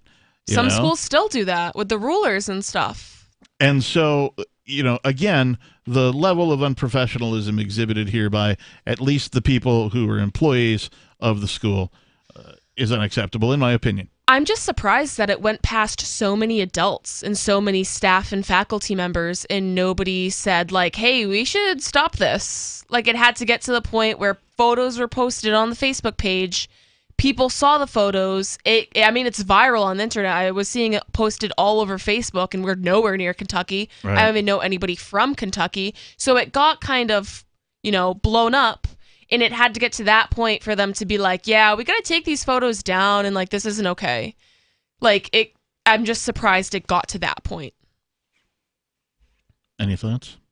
I agree. Lady I don't Bamba? think kids just made it up themselves, and even if they did, it got to a point where they're walking up to the students. It should be like, nope, get away from me. I feel like I always think in terms of like, whenever I'm thinking of what an adult should do, I always think of like my parents because they're kind of like upstanding people. Okay. So I imagine my dad would be like, nope. Right? My dad would never participate He would in not this. just, Oh my gosh. I can't imagine. Like, I know it sounds weird to be like, well, my dad would, that's just how I think. My dad would never just be like, oh my God, get off me. No, Right. he'd be like, what? No. And the thing is, like, when my dad was in high school, it's also making me think of this. They did a thing called powder puff football where they switched with the cheerleaders. My dad was on the football team, and the cheerleaders had played a girl game, and they dressed up as the cheerleaders, and they had stuffed bras and stuff like that. And it was, that's funny, but it doesn't mean, it's different when you're going up and touching the faculty and like sitting on their laps and stuff. Yeah. I feel like a teacher should be like, nope, cross the line at that. I think at it's- least at that point. It's totally different than powder puff. Yeah, it's like kind of similar because they're dressing up, but the line is for sure crossed in this. Like, they took something that could have just been like silly fun, and they made it like a little bit too sexual for, it's just that power dynamic that really makes it weird. Especially for me. considering this isn't, a private school. This is a place where people literally are under the threat of violence to be there. Right. Yeah, this is a public school. Government school. Yeah, get your kids out of government schools, really. If you have a kid in government school, do whatever it is you have to get them out. If you have to live on one income, if you have to downsize your place, if you have to sell your house and live in an apartment, if you have to, I don't care what it is, if you have to move to another state or a place where, you can afford more on the salary that you make because you got skills, whatever it is, take advantage of that and get your kids out of public schools. It is a daycare that is not dissimilar from prison. And if you want to find out just how much, go take a tour of a local prison and then go take a tour of your public school. Yeah. And tell me what the differences are, because they are few and far between. We're out of time. Thanks for tuning in, everybody. If you missed any part of the program, visit us at Free Talk Live. Thanks again. Peace.